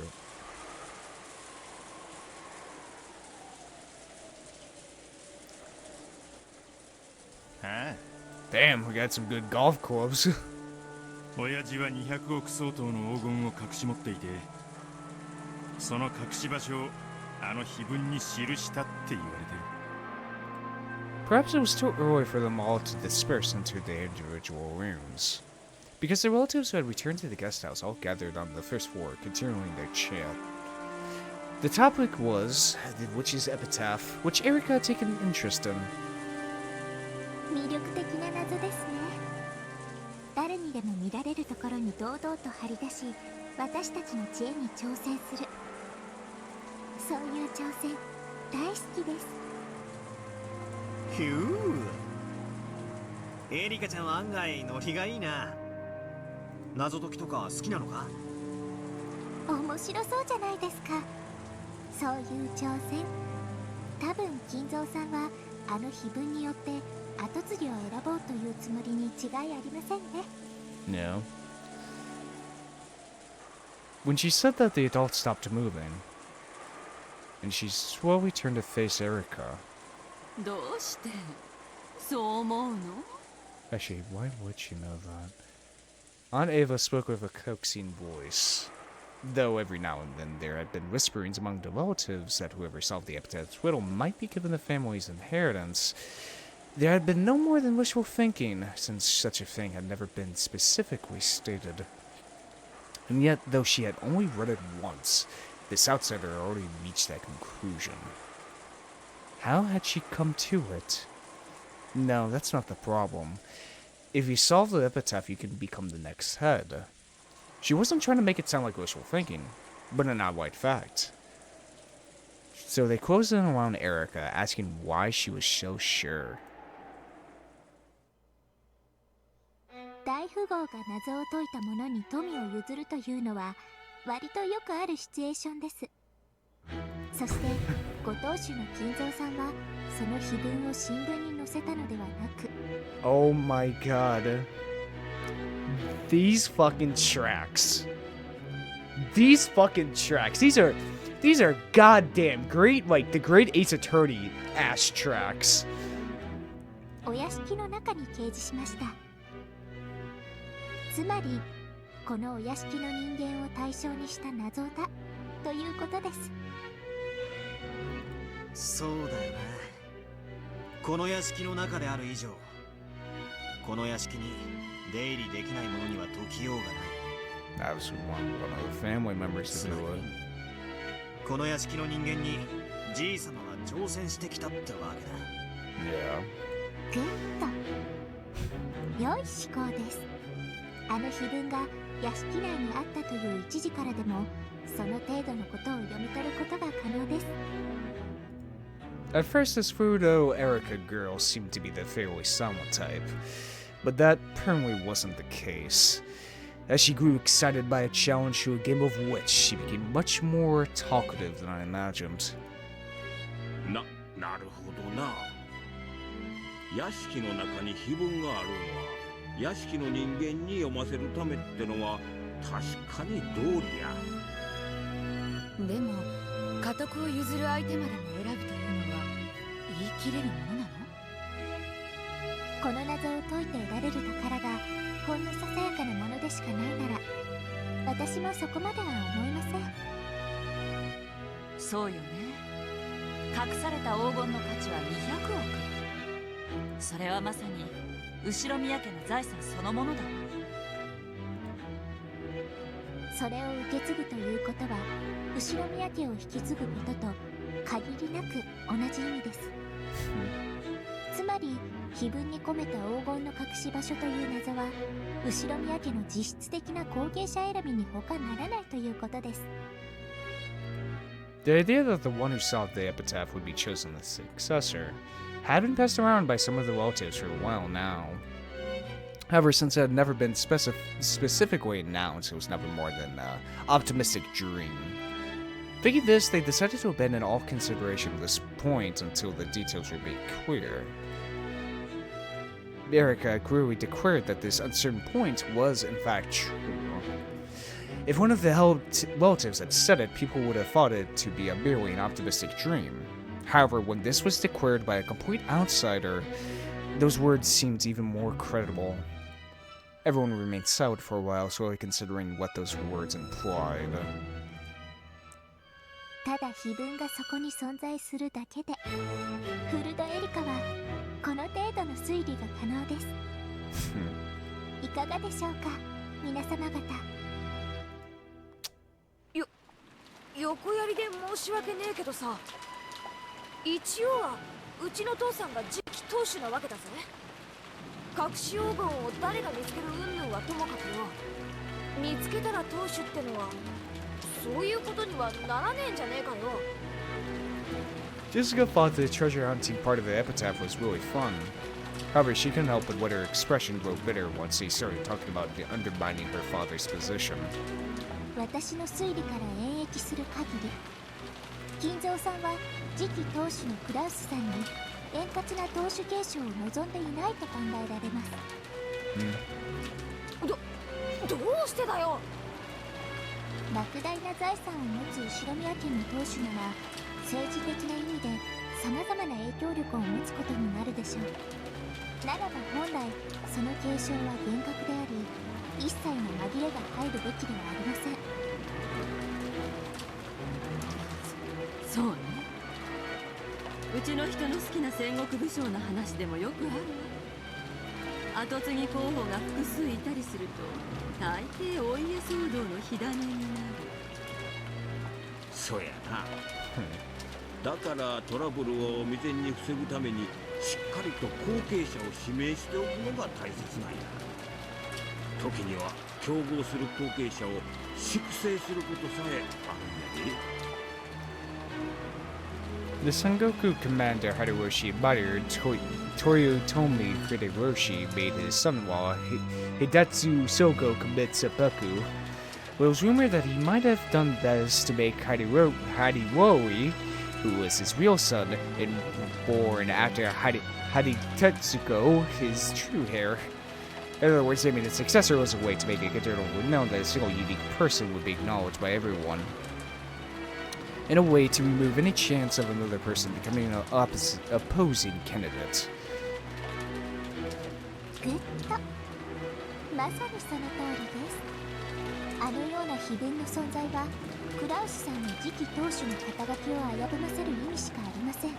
Guess that's one way to see it. That's again that Kinzo didn't have faith in his son, which is not a unfair assessment of Klaus's business ventures. つまり、金蔵さんがクラウスさんに当主を円満に継承させたいと願うなら、あのような危険なものをわざわざ人目にさらす理由がないわけです。そうね。チェス盤をひっくり返せば確かにそう言える。当主は継承するけれども、200億の黄金は譲れない。解けた誰かに譲るというのはおかしな話だわ。Kinzo would pass on the title of family head, but he would only give up the 20 billion yen in gold to the person who solved the epitaph. You really couldn't call this passing on the headship in the truest sense. そういうことです。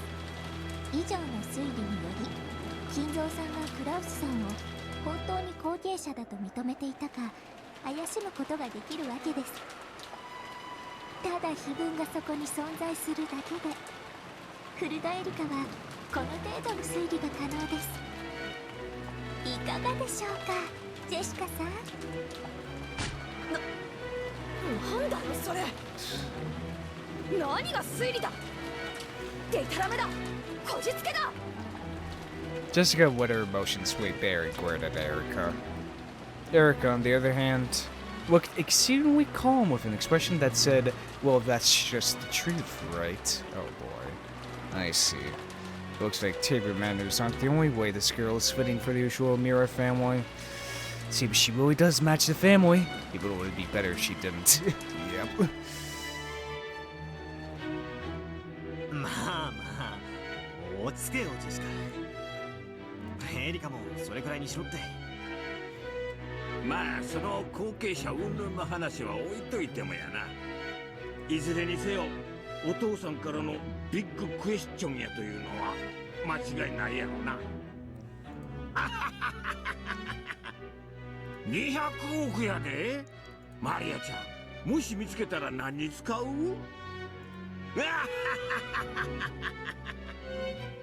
おお、黄金鏡は黄金だけじゃない。もっと神聖な場所なの。Uncle Haruoshi kept trying to force himself to chuckle and improve the mood. Everyone else tried to play along, but Jessica's mood didn't get any better. Oh boy. エリカちゃんも碑文の謎に挑戦してみたくなったのかい？はい、灰色の脳細胞がうずきまくりです。ですので謎解きを早速始めたいと思います。George and Akisumu returned the conversation around. I swear to God, why do I have a feeling she's gonna solve it? She's gonna goddamn solve it. It's gonna be a solution that I could have fucking figured out myself, and it's gonna piss me off so much. George and Akisumu returned the conversation around. Just like the time she made everyone laugh in the dining hall, Erika looked about with gleeful eyes and jumped at the chance. 気に入ったわ。せっかくエリカちゃんが面白がってくれてるんだし、また去年みたいにみんなで謎解きをしてみましょうよ。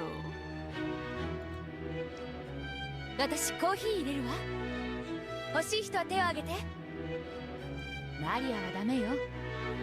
眠れなくなっちゃうでしょ。マリアもブラック飲む。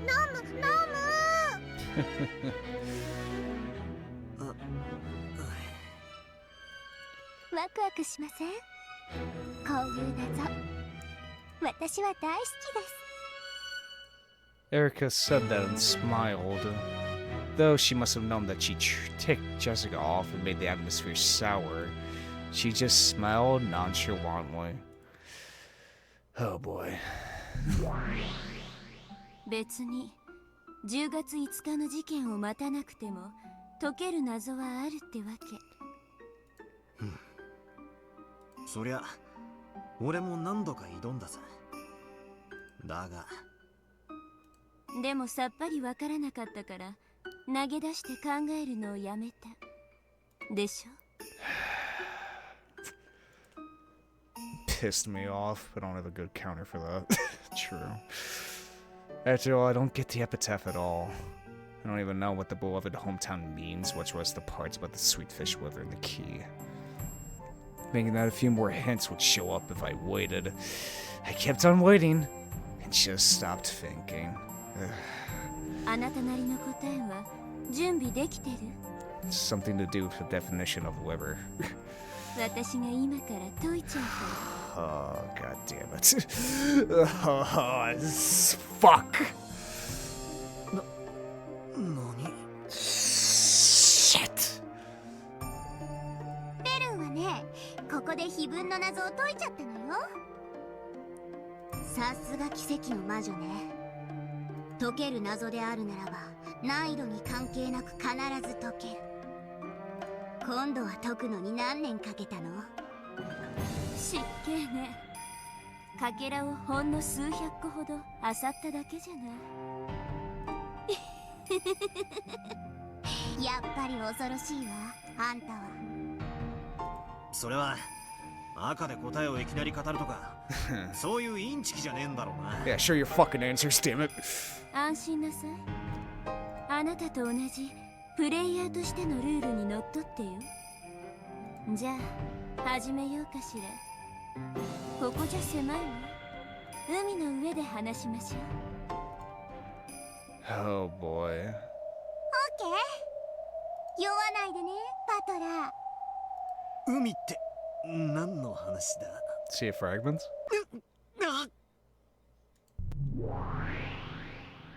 I thought the whole world had turned pitch black, and the next moment I was struck by a strange floating sensation. This must be what it feels like to suddenly have the floor drop from under you, sending you into a bottomless pit.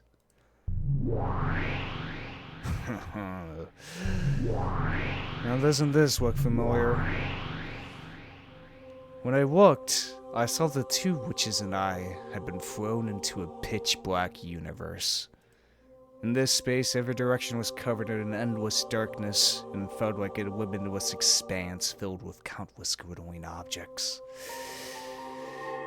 Some people might have likened it to the depths of an ocean where innumerable sparkling fragments drifted.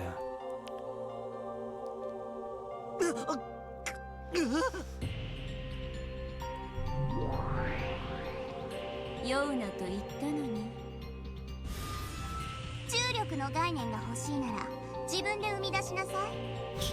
ほら、落ち着いて私たちを見て。ほら、私たちは平気そうにしてるでしょ。足元に大地があって重力に支配されていると信じなさい。そうすれば安定できるから。Yes, the two witches are standing normally, as if their feet were planted on transparent pieces of glass. I'm the only one flown about like someone elaborately pulling the elevator. When I saw that they were doing just fine, I started calming down and figuring that there was no need to be scared. Then, just as Metatextual said, I gritted my teeth and kept telling myself that there was a voice saying to her, and that I had to stay calm.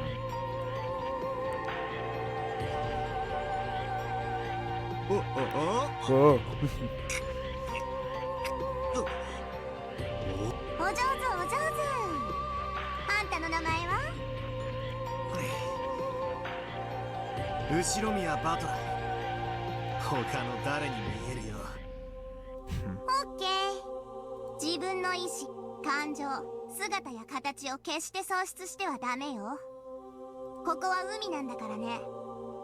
意味を喪失すれば永遠の深淵に落ちて海の藻くずよ。気をつけなさい。I don't get what Wama Delta's saying, but I should calm down for the time being. It seems that I regain my equilibrium the more I calm down. Gradually, that weird floating feeling, like I was falling forever, began to disappear. Itself felt strange, like trying to stand up straight at the bottom of a deep pool, but was much better than before. Well then. では始めるわ。碑文の謎を解くためのかけらを紡ぐ。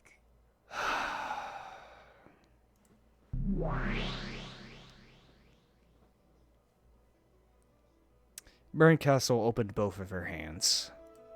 Then, like a planetarium, all of the fragments throughout this empty space began to spin, leaving tails behind them. The expression planetarium might have been surprisingly fitting. Multiple fragments were tied together by gold lines, and what looked like constellations zoomed by us rapidly, one after another. It felt almost as though we were dashing through space at incredible speed. Then, with tails of light drifting behind them, several brightly glowing fragments swirled around Burn Castle. It looked almost like she created her own solar system with her at the sun. That solar system surrounding Burn Castle grew to a radius large enough to swallow us up. And every once in a while, one of those satellite fragments zoomed right past me.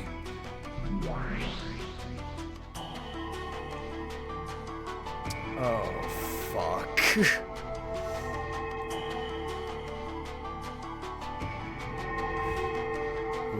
When those fragments passed by me, it felt as though some kind of memory welled up inside me. So I sensed it. These fragments are probably like a crystallization of memories. Yep, episode 1, episode 2, episode 4. Yeah. まあ、あんたには記憶のように感じられるだろうけどね。では始めるわ。まずはこのかけらから。 Shit. Aren't these videos kind of like fragments? Yeah, whatever. One of the satellites in the solar system was slowly sucked into an inward trajectory with Bren Castle at the center. After drawing a spiral and approaching her, it settled down on the palm of Bren Castle's outstretched hand. Then it glittered brightly, painting over the world with pure light.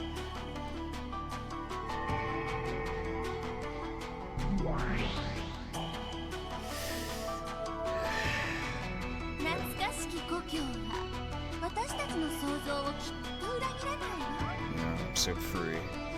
お父様が唯一懐かしむ過去は少年時代だけだも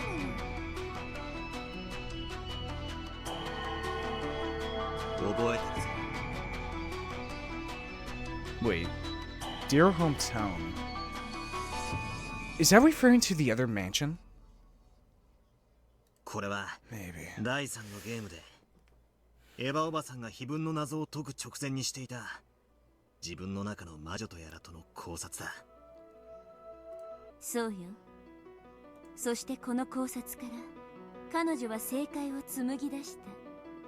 つまり正解へ至る重要なヒントを示すかけらというこ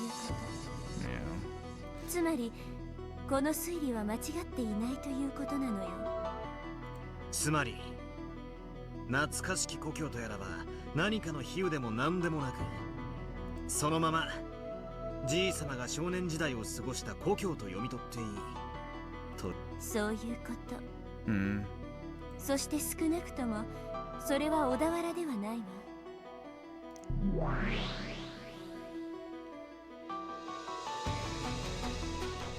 生まれは確かに小田原だけど、お父様が懐かしむ故郷は多分小田原のことじゃないわ。それについては多分兄弟たちは全員同じ場所で認識してるわね。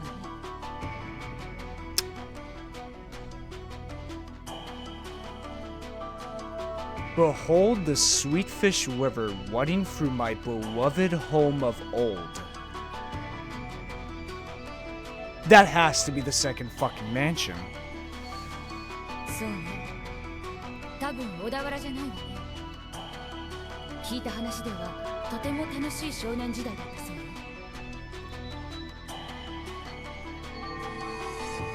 そうだな。That's the only thing that would make sense. エヴァおばさんたち兄弟は小田原であることを否定していた。いや、それどころかみんなはじいさまの故郷がどこか察しているようだった。そう。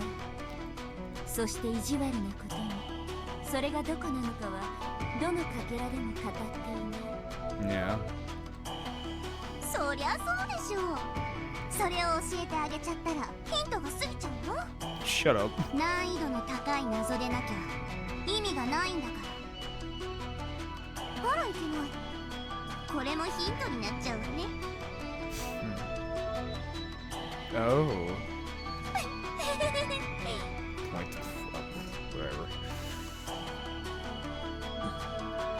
一体じいさまの故郷というのはどこだったの？ The fucking beloved home of old. それがわからなくちゃ始まらない。That's the only thing I can think of is the second fucking mansion. 始まらないから思考を停止したわけ？住み得た場所である以上、それは有限の範囲内だわ。まあ、ここが一番辛いところなんだけれど。お前は確か解ける謎である限り絶対に解ける魔女だったな。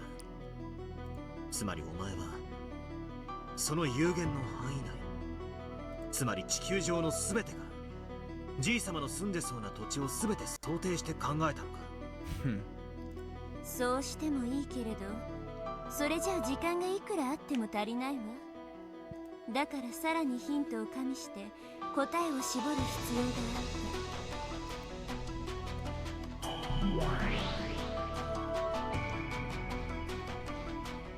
自分で言ったじゃない。水の流れる川かどうか言葉がそんなにもややこしいなら忘れてしまえば。 Whoever. Pathway. 川で考えるの。川で。家系図という連想は悪くないわ。その要領で川から連想するものを他にも考えてみて。 Family tree. River. 故郷を貫くアユの川。しかしその川は本当の意味での川ではない。 River. エヴァは川から連想できる他のものを考えたわ。そうだ。しかし川じゃないならアユって何なんだ。 To throw you off. Red herring, perhaps? It should be called red herring and sweet fish. 考えなさい。故郷を貫く川。でも水の流れる川じゃないわ。川のようにも例えられるもの。 The only thing I can think of is a path. Because, like a river, a path goes only in one direction. 懐かしき故郷を貫くアユの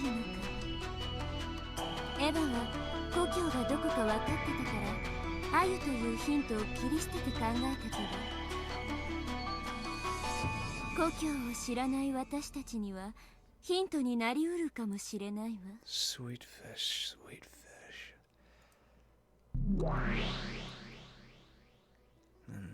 Was assaulted as well. アユの川に悩みすぎたわ。アユなんて大した意味ないじゃない。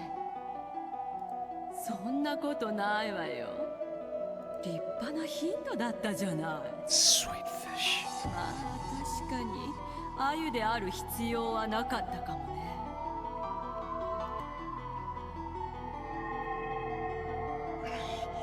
アユって何なんだ。 But it didn't necessarily have to be sweet fish. 川が言葉通りの川でない以上、アユだってもちろん泳ぐ魚を意味したりはしないはずだ。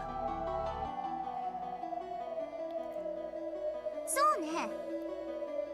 その上ローザに至ってはアユに大した意味はないとまで言い捨ててるわ。その一方でエヴァはアユである必要はないが立派なヒントだったとも言っている。つまりアユは何かを想起させる鍵だということ。その何かが他の単語であっても想起できるなら、エヴァの言うアユである必要はないがという言葉につながってくる。 Makes you think of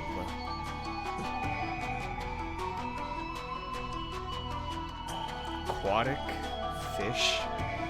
From these thoughts, Aunt Ava formed some fury, went to the library, looked for some books, and verified that she was right. In short, Aunt Ava formed some theory about the true nature of the sweet fish river running through her hometown. Then she opened a certain book to determine whether that theory is correct or not. In other words, this theory was something that could be verified through some kind of book. Oh, also, after she figured out what the sweet fish river was, she figured out the rest of the riddle very quickly. 良い思考よ。自分は川を下ればやがて里ありと続く。エヴァはその時点ではそこから始まる産業の謎を解けてはいなかった。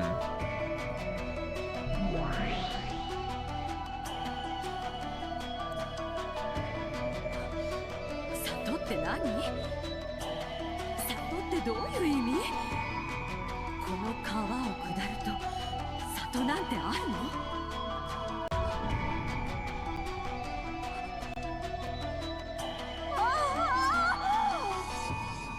Go down the river. Right before my eyes, the pieces that I hadn't been able to understand at all began to snap into place all by themselves. I couldn't even remember to close my open mouth. My throat grew completely dry.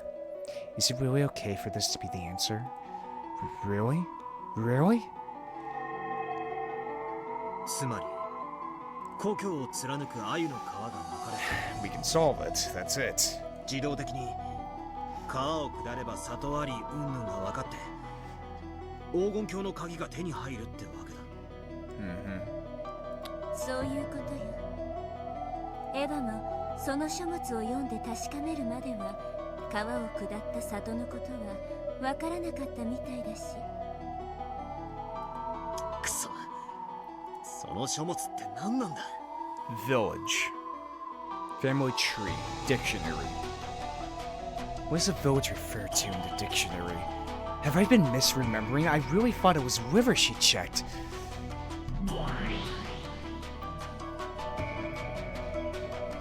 でもこれは全然6文字じゃないわ。これが答えに間違いないって断言できるけど、これは全然6文字に満たない。また思考停止ならそれを6文字で読める方法を考えなさい。思いつかないなら調べなさい。きっと答えはある。それを疑ってはダメ。それが信じられないならとっとと泣き寝入りでもしてへそでもかいて死んじゃえば。1、2、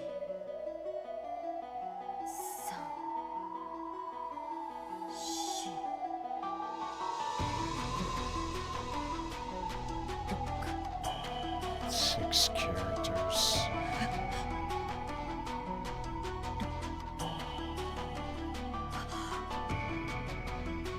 6文字。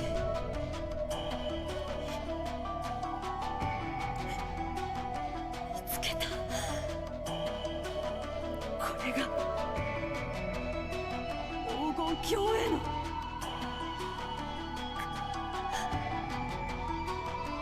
鍵。6 characters. そしてエヴァは黄金鏡への鍵を見つけたわ。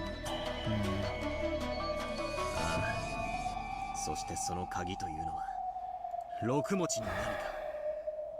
言葉か数字か文字列なんだ。 Something 6 characters long. そういうこと。鍵の正体が6つの文字だと分かれば第一の番の意味がだいぶ分かってくる。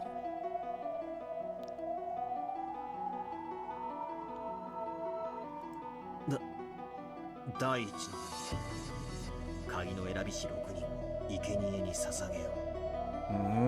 鍵の選び師6人。A cipher? No. 6文字。 6. Shit. I didn't even think of that. In other words, it meant to sacrifice the 6 characters chosen by the key on the first Twilight.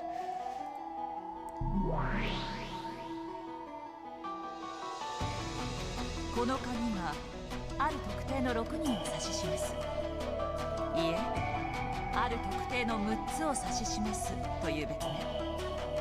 もしこれが文字通りに生贄を捧げろという意味でないなら、例えばアナグラムかもしれない。アナグラム？文字遊びのことか。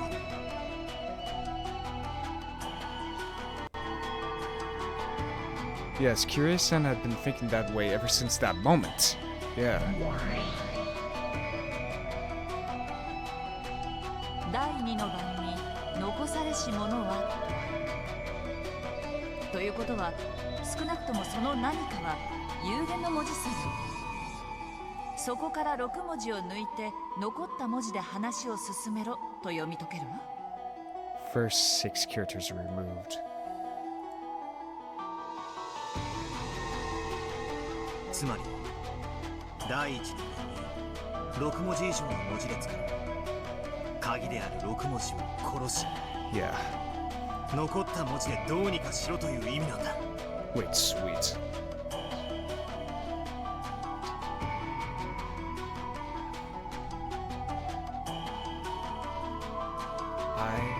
ISH.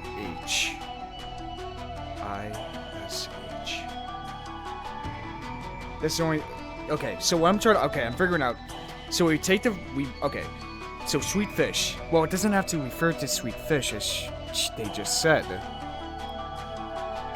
Key. Hometown. Hometown? H-O-M-E-T-O.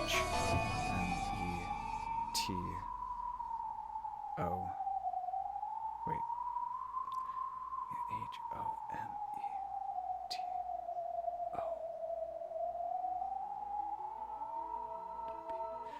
Shit, I feel like I have to write this down. そういうこと。ただ当時の切り絵も言ってる。ならば何から6文字を殺せばいいのか。Yeah, that was always the problem. その殺す大元の文字列がわからない。On the first Twilight, killed 6 characters that are the key. On the first Twilight.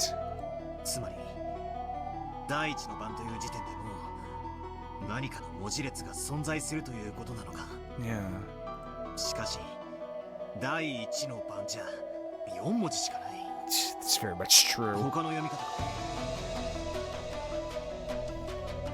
G 様風に英語で読むなら第一の番ってなんだ。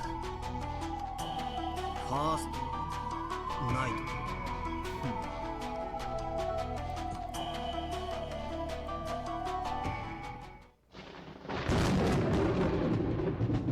Wait, the first Twilight. バトラさんのその考え、なかなかです。鍵の選びし6人の生贄を6文字の文字列と読み解く。柔軟な発想だと思います。鍵が鍵の形状をしたものとは限りませんから。アナグラムの可能性は私も考えてたの。そういや以前そんなことを言っててな。しかしだとしたら何から6文字を抜くんだ。そうね。6文字も抜く以上、それ以上の文字数だわ。Twilight. I feel like I need to get a fucking pen and paper. 第一の番を6文字以上にどう読み解けばいいのかしら。Wait,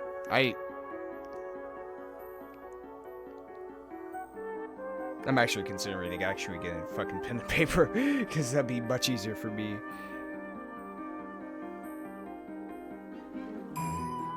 Twilight. Twilgi.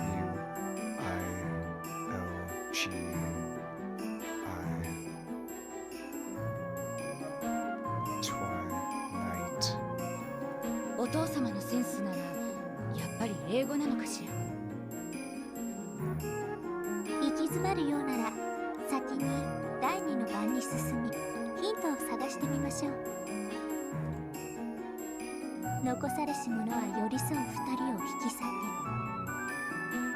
残されし者は6文字を抜いた後に残った文字だと考えてよいでしょう。Yeah. となると寄り添う2文字とはどういう意味になるんだろうね。 Maybe in alphabetical order, perhaps? そうか。わかったぜ。つまりはこういうことだ。For example, let's take the following list of 9 characters: 1, 2, 3, 4, 5, 6, 7, 8, 9. And then let's say that the 6 characters offered sacrifices are 1, 3, 6, 7, 8, and 9. In this case, we move the aforementioned 6 characters from 1, 2, 3, 4, 5, 6, 7, 8, 9 and get 2, 4, 5. 2と4と5が残る。 And the 2 who are close are 4 and 5. それでどうなるんだ。4と5寄り添ってる。そうか、わかったで。つまり寄り添いし2人っちゅうんは2, 4, 5. そうさ。2と4は間が空いているが、4と5は隣り合って。 Yeah, exactly. 寄り添いし2人だ。グッと。お見事です、バトラさん。引き裂くという意味が4と5も潰せという意味なのか、4と5の間を開けと言っているのかは分かりかねますが、その着眼は良いと思います。なら第3の番の残されし者は誉れ高き我が名を称えよってなんだと思う？文字遊びがある可能性が高い以上、それもまた言葉遊びの可能性があります。 Praise my noble name. 残された文字は誉れ高き我が名をたたえよ。難しいね。どういう意味だろう。 Praise my noble name. Noble. どなたかわかる方は？私は多分わかっちゃいました。何教えなさいよ。これもアナグラムか。またしてもグッド。バトラさんはなかなか発想が柔軟です。アナグラムって文字遊びって意味だよね。ということは、つまり残った文字を入れ替えると何かの単語ができるという意味じゃないかしら。だな。とするとちょいと勇み足な仮説だが、俺は第一の番に間引く大元の文字数は11文字じゃないかと想定する。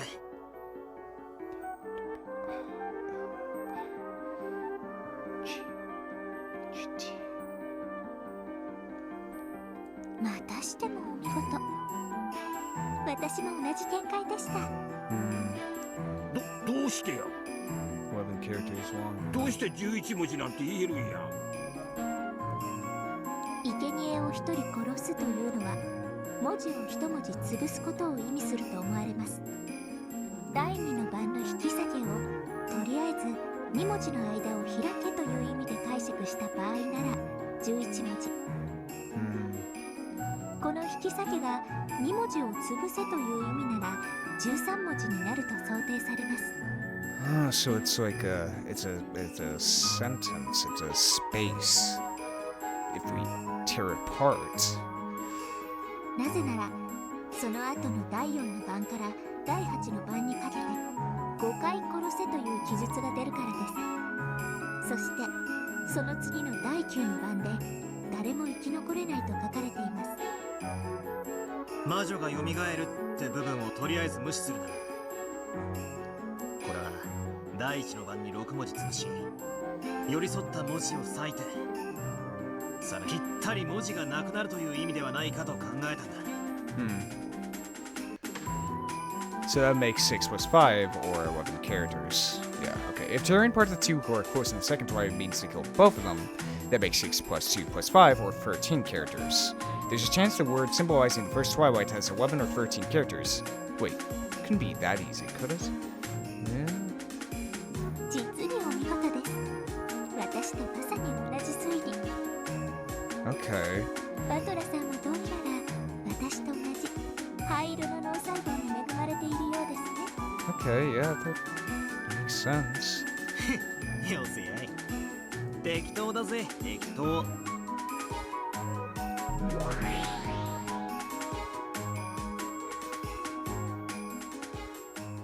Okay, so 11 or 13 characters. So what's wrong as... おいおい、なんだよこれ。コマの俺は随分と頭が切れるじゃねえか。 That is true. おかげで俺の推理する出番がねえぜ。 Okay, so... David, wait, shit, we don't have the epitaph here, fuck. So, okay, it's either 11 or 13 characters long, in that sense then. And if they're, okay, so it's either crush it, or, split it apart instead. Make a gap between it, making a 2-word phrase then. So what the hell is 11 characters?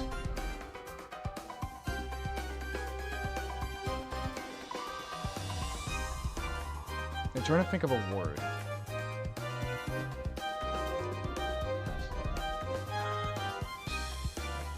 H-I-R-O-M-I-Y-A.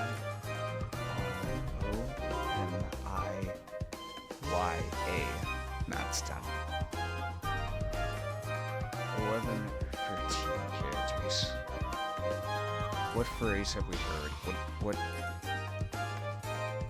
Shit, what was the code? No, Is it numbers or is it letters? Which one is it? Or what word is 11 or 13 characters long that we've seen before? Epitaph, it's not hometown, it's not sweetfish, it's not liver. Those are too short.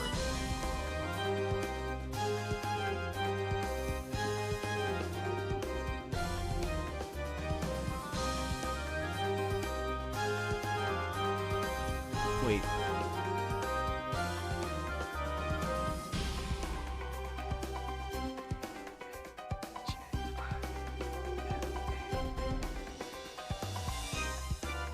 How many characters is Wokenjima?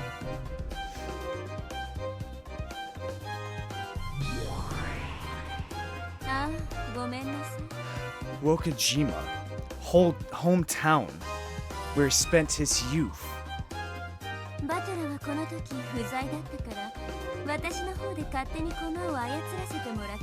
Oh gee, thanks, Castle. Shut up.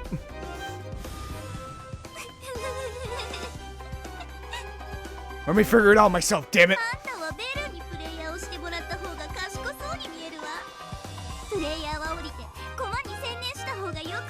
No, shut up! I joined in on this game partway through, well after the first murders occurred on October 5th. That means the piece called Me was controlled by the player Brent Castle. So I guess that means it's possible for Brent Castle's reasoning to be announced through my mouth. The game I'm watching now is nothing more than a replay of a part that's already ended. Yes. However, that's probably good enough for now. After all, this Burn Castle Sama's going out of her way to solve the epitaph for me. I'll watch closely for now. And I'll try to find out what it means. Yeah. Remember to what it swept herself just a second ago. そりゃそうでしょう。それを教えてあげちゃったらヒントが過ぎちゃうわ。難易度の高い謎でなきゃ意味がないんだから。 Point to it. あらいけない。これもヒントになっちゃうわね。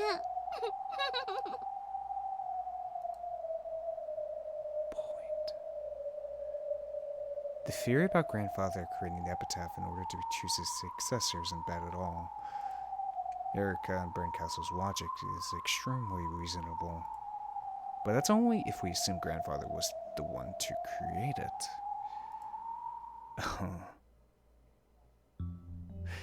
He was probably alive at the time the epitaph was displayed. But of course, grandfather is already dead by 1986. And in the games until now, Beatrice from us repeatedly weathers saying that the only way to survive was to solve the epitaph. And trying to force us to solve the riddle. Obviously, person is probably Beatrice who wants us to solve it.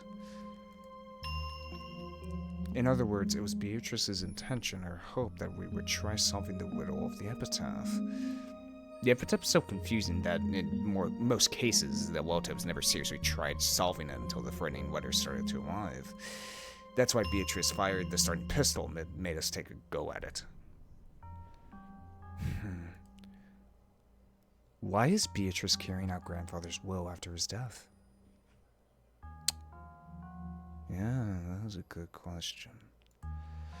Like the theory proposed in the first game, is Beatrice really grandfather's confidant, who's following his orders even after his death and trying to select a successor with the riddle of the epitaph in the grandfather's stead? If she did that, it would mean Beatrice really was Kinzo's trusted underling, the family alchemist she claimed to be in that letter. After grandfather's death, Beatrice managed the 10 tons of gold and took the title of alchemist. She was entrusted with the epitaph's riddle, and without ever embezzling the gold, she waited for a human fitting to be the successor to appear and solve it. And if that human didn't appear within a set time limit, would that be game over? Certainly on Ava, who solved the riddle in the third game, became the only survivor and automatically the final head of the Ushua family, inheriting everything. Up until now, no one has ever survived past October 5th except Aunt Ava, the one who solved the epitaph. That was the only case where Beatrice would anyone survive. Is Beatrice's loyalty to grandfather the thing that drove her? Was she so loyal that she faithfully carried out some terrible order? to kill everyone if the epitaph wasn't solved?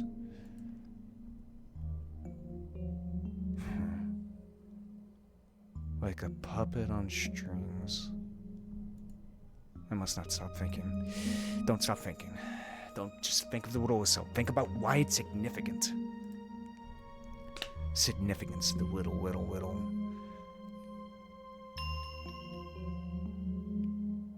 Yeah, if Kinzo's dead, but someone takes... In the fourth game, perhaps someone takes the title of Kinzo. That's the only way Kinzo appears before the family. But why only in the fourth episode, and why in any others that nobody else takes a title of Kinzo? And it can't be Kraus, because Kraus was in the room in the fourth game. Because whoever takes the title of Kinzo is obviously the one that's behind this, and the Epitaph. Why someone following orders, if...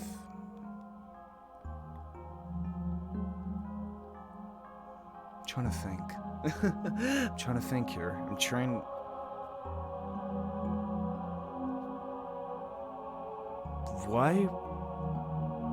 Why would they carry out? Because in the third game, they let Ava live. Yet they killed everyone else, Hideroshi and George. But Ava was one of the culprits. We saw that. We pretty much know for a fact that Ava was one of the culprits. She murdered Rosa and Maria, and possibly Natsuhi and Klaus as well. But why was she left alive by the other culprit who committed the first murder, the closed room circle? Why keep up the head of the Ushua Miras? Why keep the family alive?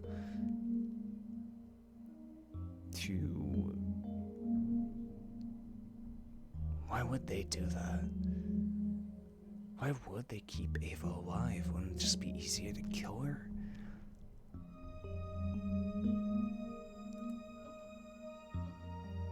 Why is Beatrice telling us to solve the epitaph? Why is she making us solve such a confusing epitaph? If Beatrice makes us try and solve the epitaph we have no real chance of solving, and by some lucky chance a miracle occurs and someone is able to solve it, what significance would that have to her? That is one of the things. Because when Ava solved it in the third game, I always assumed that would just stop the murders, but it didn't. So what is the point of the epitaph? What actually is the point of it? To truly give the next successor?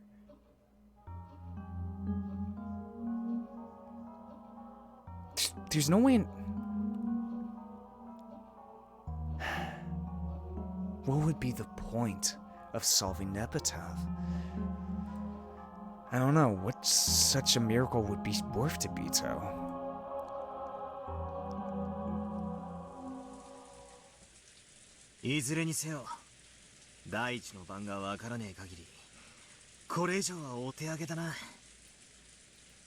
We tried looking at it from several different angles, but in the end we got stuck there and made no further advances.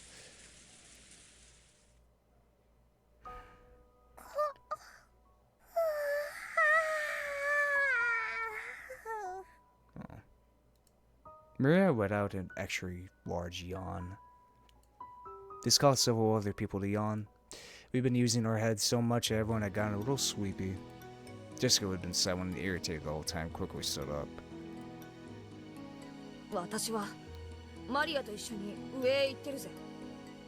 Dude, if the epitaph doesn't get solved this episode, I'm gonna fucking go through every goddamn word that's 13 or 11 characters long.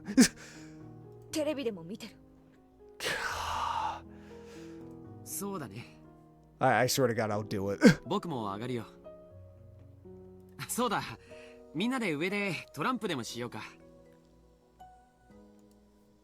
When George proposed this, Maria completely forgot about that big yawn of hers and started jumping around, insisting that she wanted to play cards. According to the clock, it was already 10 at night. It was already about the time you normally take a bath and get ready for sleep. Even the adults seemed pretty weary from traveling. We decided to continue this later when our separate ways. エリカちゃんも一緒にどう？トランプ。お気持ちだけで結構です。客人の分もわきまえず、ちょっとしっきりすぎました。今夜はおとなしく休もうと思います。自分が遭難者であることをすっかり忘れていましたから。まったくだぜ。とても溺れてたとは思えない元気さ若さね。でも楽しかったわ。あなたのおかげで推理が一層進んだ気がする。もし私が黄金を見つけたら100万円くらい分けてあげるわ。せめて気前よく1億ぐらいドーンとは言えんのか。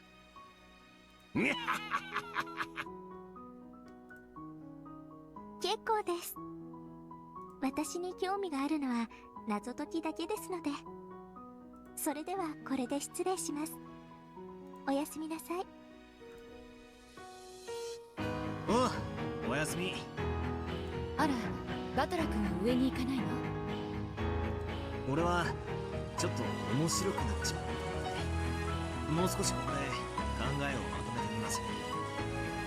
第一の番を示す文字列さえ分かればきっと一気に道は開けると思うんすけどね。Everyone went up to the second floor one by one. Wait, what's the name of the other mansion? Oh wait, I'm gonna go back, motherfuckers. Only on Wilson remained behind, cleaning up the coffee cups everyone had been drinking out of. Kirei-san and some others had offered to help, but Woza had refused and was splashing them all along. Since I've just been treated to such delicious coffee, I decided to help too. I wasn't just doing it because I felt obligated. I wanted to keep discussing the epitaph with someone. 第一の番、第一の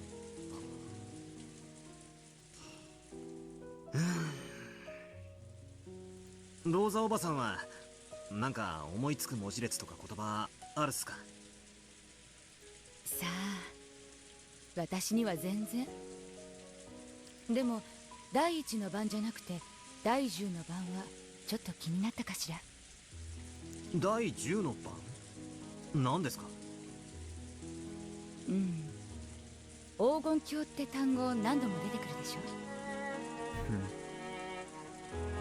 出てきますね。Once and for the last time. なぜか第10の番だけ旅は終わり黄金の今日。里ね。Maybe it's saying about the riddle itself. Once you reach the answer, you can only get that pleasure once. Therefore, you get it once and for the last time. 黄金の里へ至るだろうって書かれているの。どうしてここだけ黄金の里と書かれているのか気になってね。Reach the golden land just once. 本当だ。確かに。他はみんな黄金鏡って書かれてるのに。Though that one should have been a key part of the riddle, where you wouldn't expect the writer to waste words in a needless way. Could it have been done for some special purpose? しかし、バトラ君とあのエリカちゃんって子はすごいわね。Golden land once and for the last time. 発想が本当に柔らかい。私なんかもうおばさんだから頭が全然回転しないのよ。今日の鍵の選びし6人は6文字をなびけという意味だという推理は見事だったわ。そう聞かされちゃったらもうそうにしか思えないけれど、それまでは全然そうだと思わなかったものね。自分の頭の硬さが嫌になるわ。そんなことないっすよ。ローズおばさんだって頭十分柔らかいっすよ。その黄金の里って発見は何かの鍵になるかもしれないじゃないですか。とんでもない。カチカチよ。私なんてついこの間までは第一の番というのは黄金鏡までの道中の10分の1の場所だとか思ってたんだから。なんすかそれ。面白そうだから聞かせてくれませんか。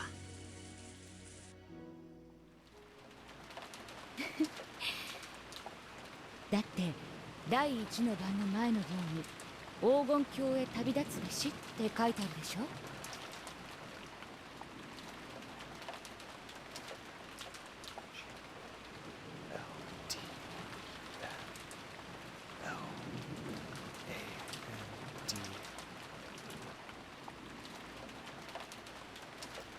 Oh my god.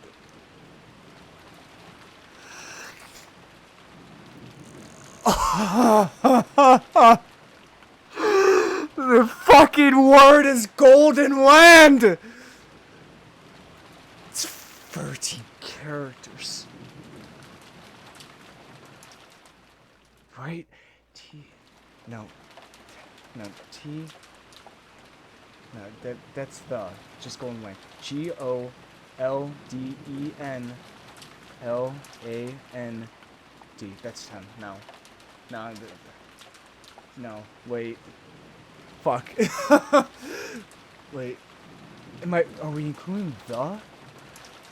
そして10日をかけて旅をするわけだから、これはその旅の途中のお話なんだろうと思ったの。No. Maybe. Fuck. No, that's including that, which makes it 13 characters. I'm just looking for fucking phrases that are 13 characters. 旅。確かに。Journey that lasts 10 days. それで旅を始めて最初の一晩目のキャンプで6人を生贄に捧げて。ならその場所ってどこだろう。スタート地点から何キロ目？なんてね。内緒よ。Journey. おばさんバカだから黄金の里のことずっと黄金の京って読んじゃってて。ほら、京って言うと京都みたいでしょ。だからお父様の故郷から京都までの旅路の最初の10分の1の地点に何か秘密が隠されてるんじゃないかって思って。いや、めちゃくちゃ斬新っすよ、その発想。10日をかけての旅の最初の一番目の場所。First stop. そこの地名が鍵か。10-day journey. それを知るにはスタート地点とゴール地点がわからないとね。Begin and end at the Golden Land. Begin and end at the Golden Land. Dude, I don't know why, but I've just convinced myself the hometown that the Epitaph is referring to is the other mansion. That's the only thing that would make sense. Oh, because Kinzo did spend his youth there, and he did have fun with his Beatrice. So. スタート地点は分かってるの。お父様が懐かしむ故郷は分かってる。お父様は少年時代をとても遠方で過ごされたのよね。でも問題はゴールの黄金鏡ね。一体どこのことなのかしら。Then point is the second mansion.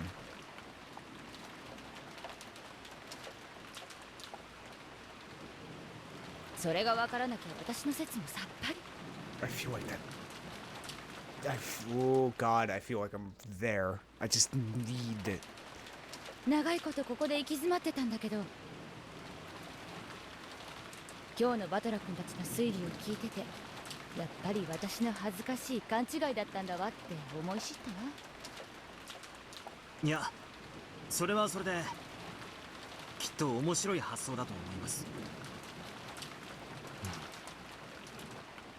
タートとボール10日間の10-day journey その最初の一晩目の分発で案外バトラ君ならポロッと解けちゃったりしてね。もしおばさんのヒントで解けたなら1割の半分でもいいから分けっこしてね。約束よ。 Despite being my aunt, she gave me a smile and wink, which would have made a man's heart jump. As I helped her wash the coffee cups, I kept pondering the Epitaph's riddle in silence.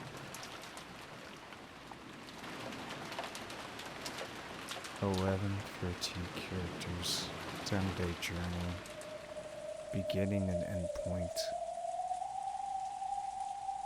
God damn it. After I finished helping on Loza, I passed through the corridor on my way to the bathroom. I saw Erika unlocking the door to her room on my path. あんたの部屋は2階じゃなかったか Going to the library. てっきり上に上がってもう部屋で休んでるのかと思ってたぜ。ちょっと探し物をしてまして、ここにならあるのではないかと思いまして。探し物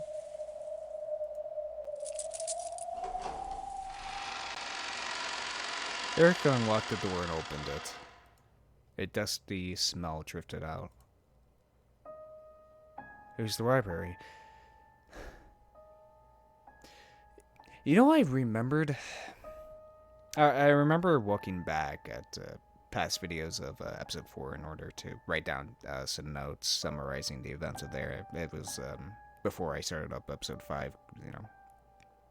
I remember the detail the Professor Otoski Angie talked to about the Ushiro Mira family, like, library.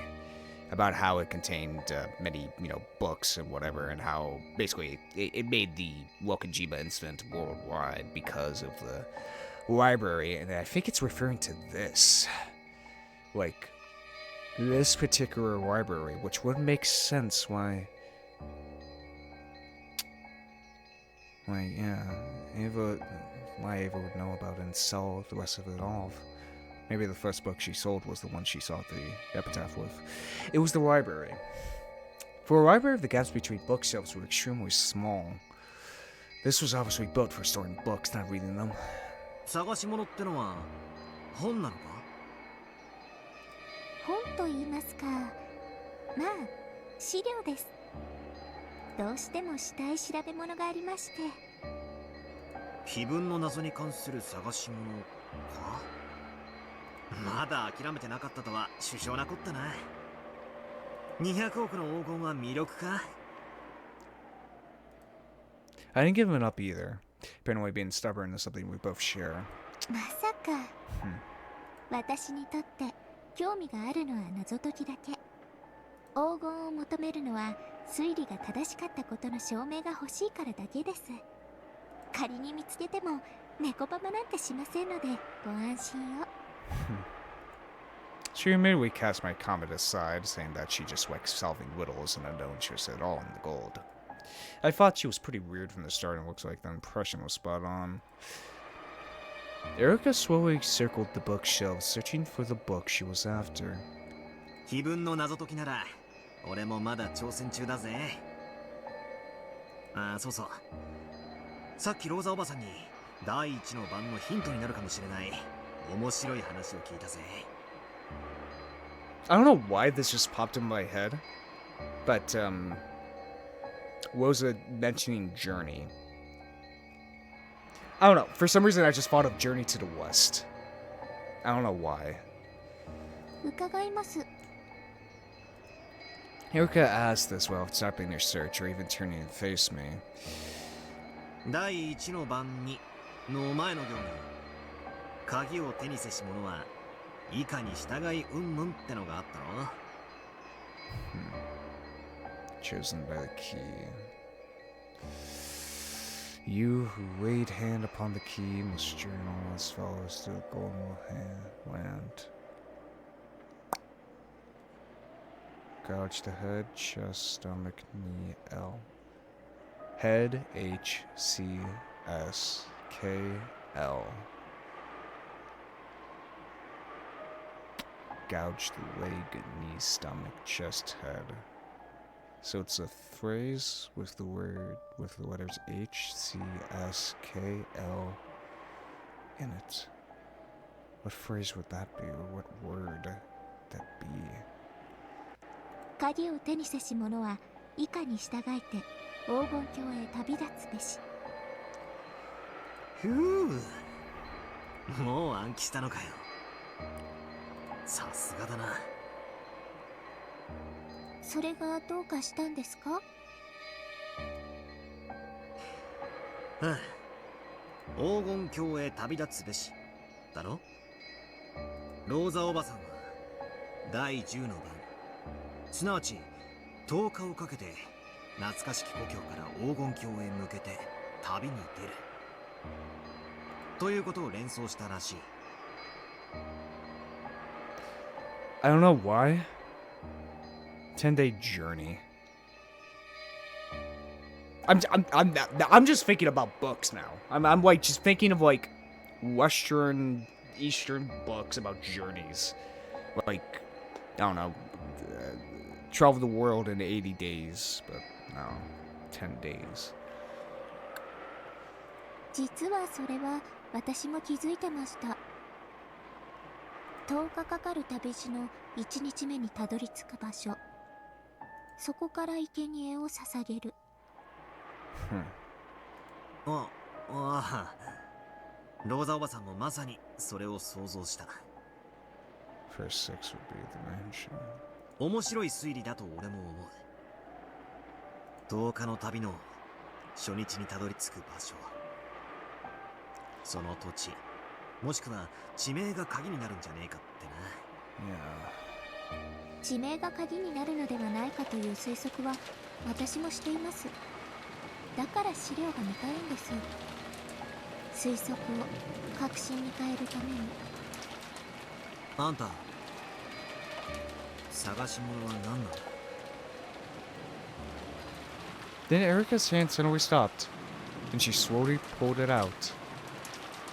What is it? As she dusted it off, she finally looked at me and spoke. 地図帳です。 An atlas.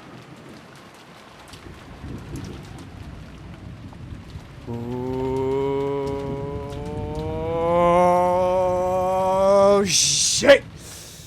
Oh shit!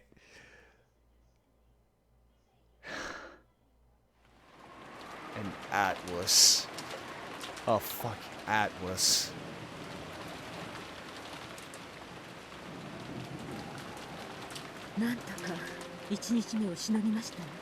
Okay, guys. I think this is a perfect stopping point because I want to solve this, goddammit. I want to do it before the game does, and I have how many days do I have? I have Skyline Legacy of King to do, so like I have pretty much like 5 days to do it. But I have to solve it. I have to fucking solve it. It's gonna drive me nuts if I don't. I have 5 days to do it, though. I have 5 fucking days. Oh, shit, man. Oh, shit, this fucking game, man. This fucking game, it's getting me. Okay, Atlas, 11 characters, 10-day journey. Shit, what does it mean? I'll try my fucking best. At the beginning of the next episode, I'll come up with some theory, my guess as to the riddle before it's solved. Son of a bitch. This fucking game. This fucking game, dude. Oh, this fucking game. Anyway, I hope you guys enjoyed this type of content. If you did, hit the subscribe button. If you liked it, hit the like button. When you tell me something, put down in the comments below. And check out Discord server on my Twitter. Check description below. And yeah, it's been Voidlego. I'll see you guys next time. See ya!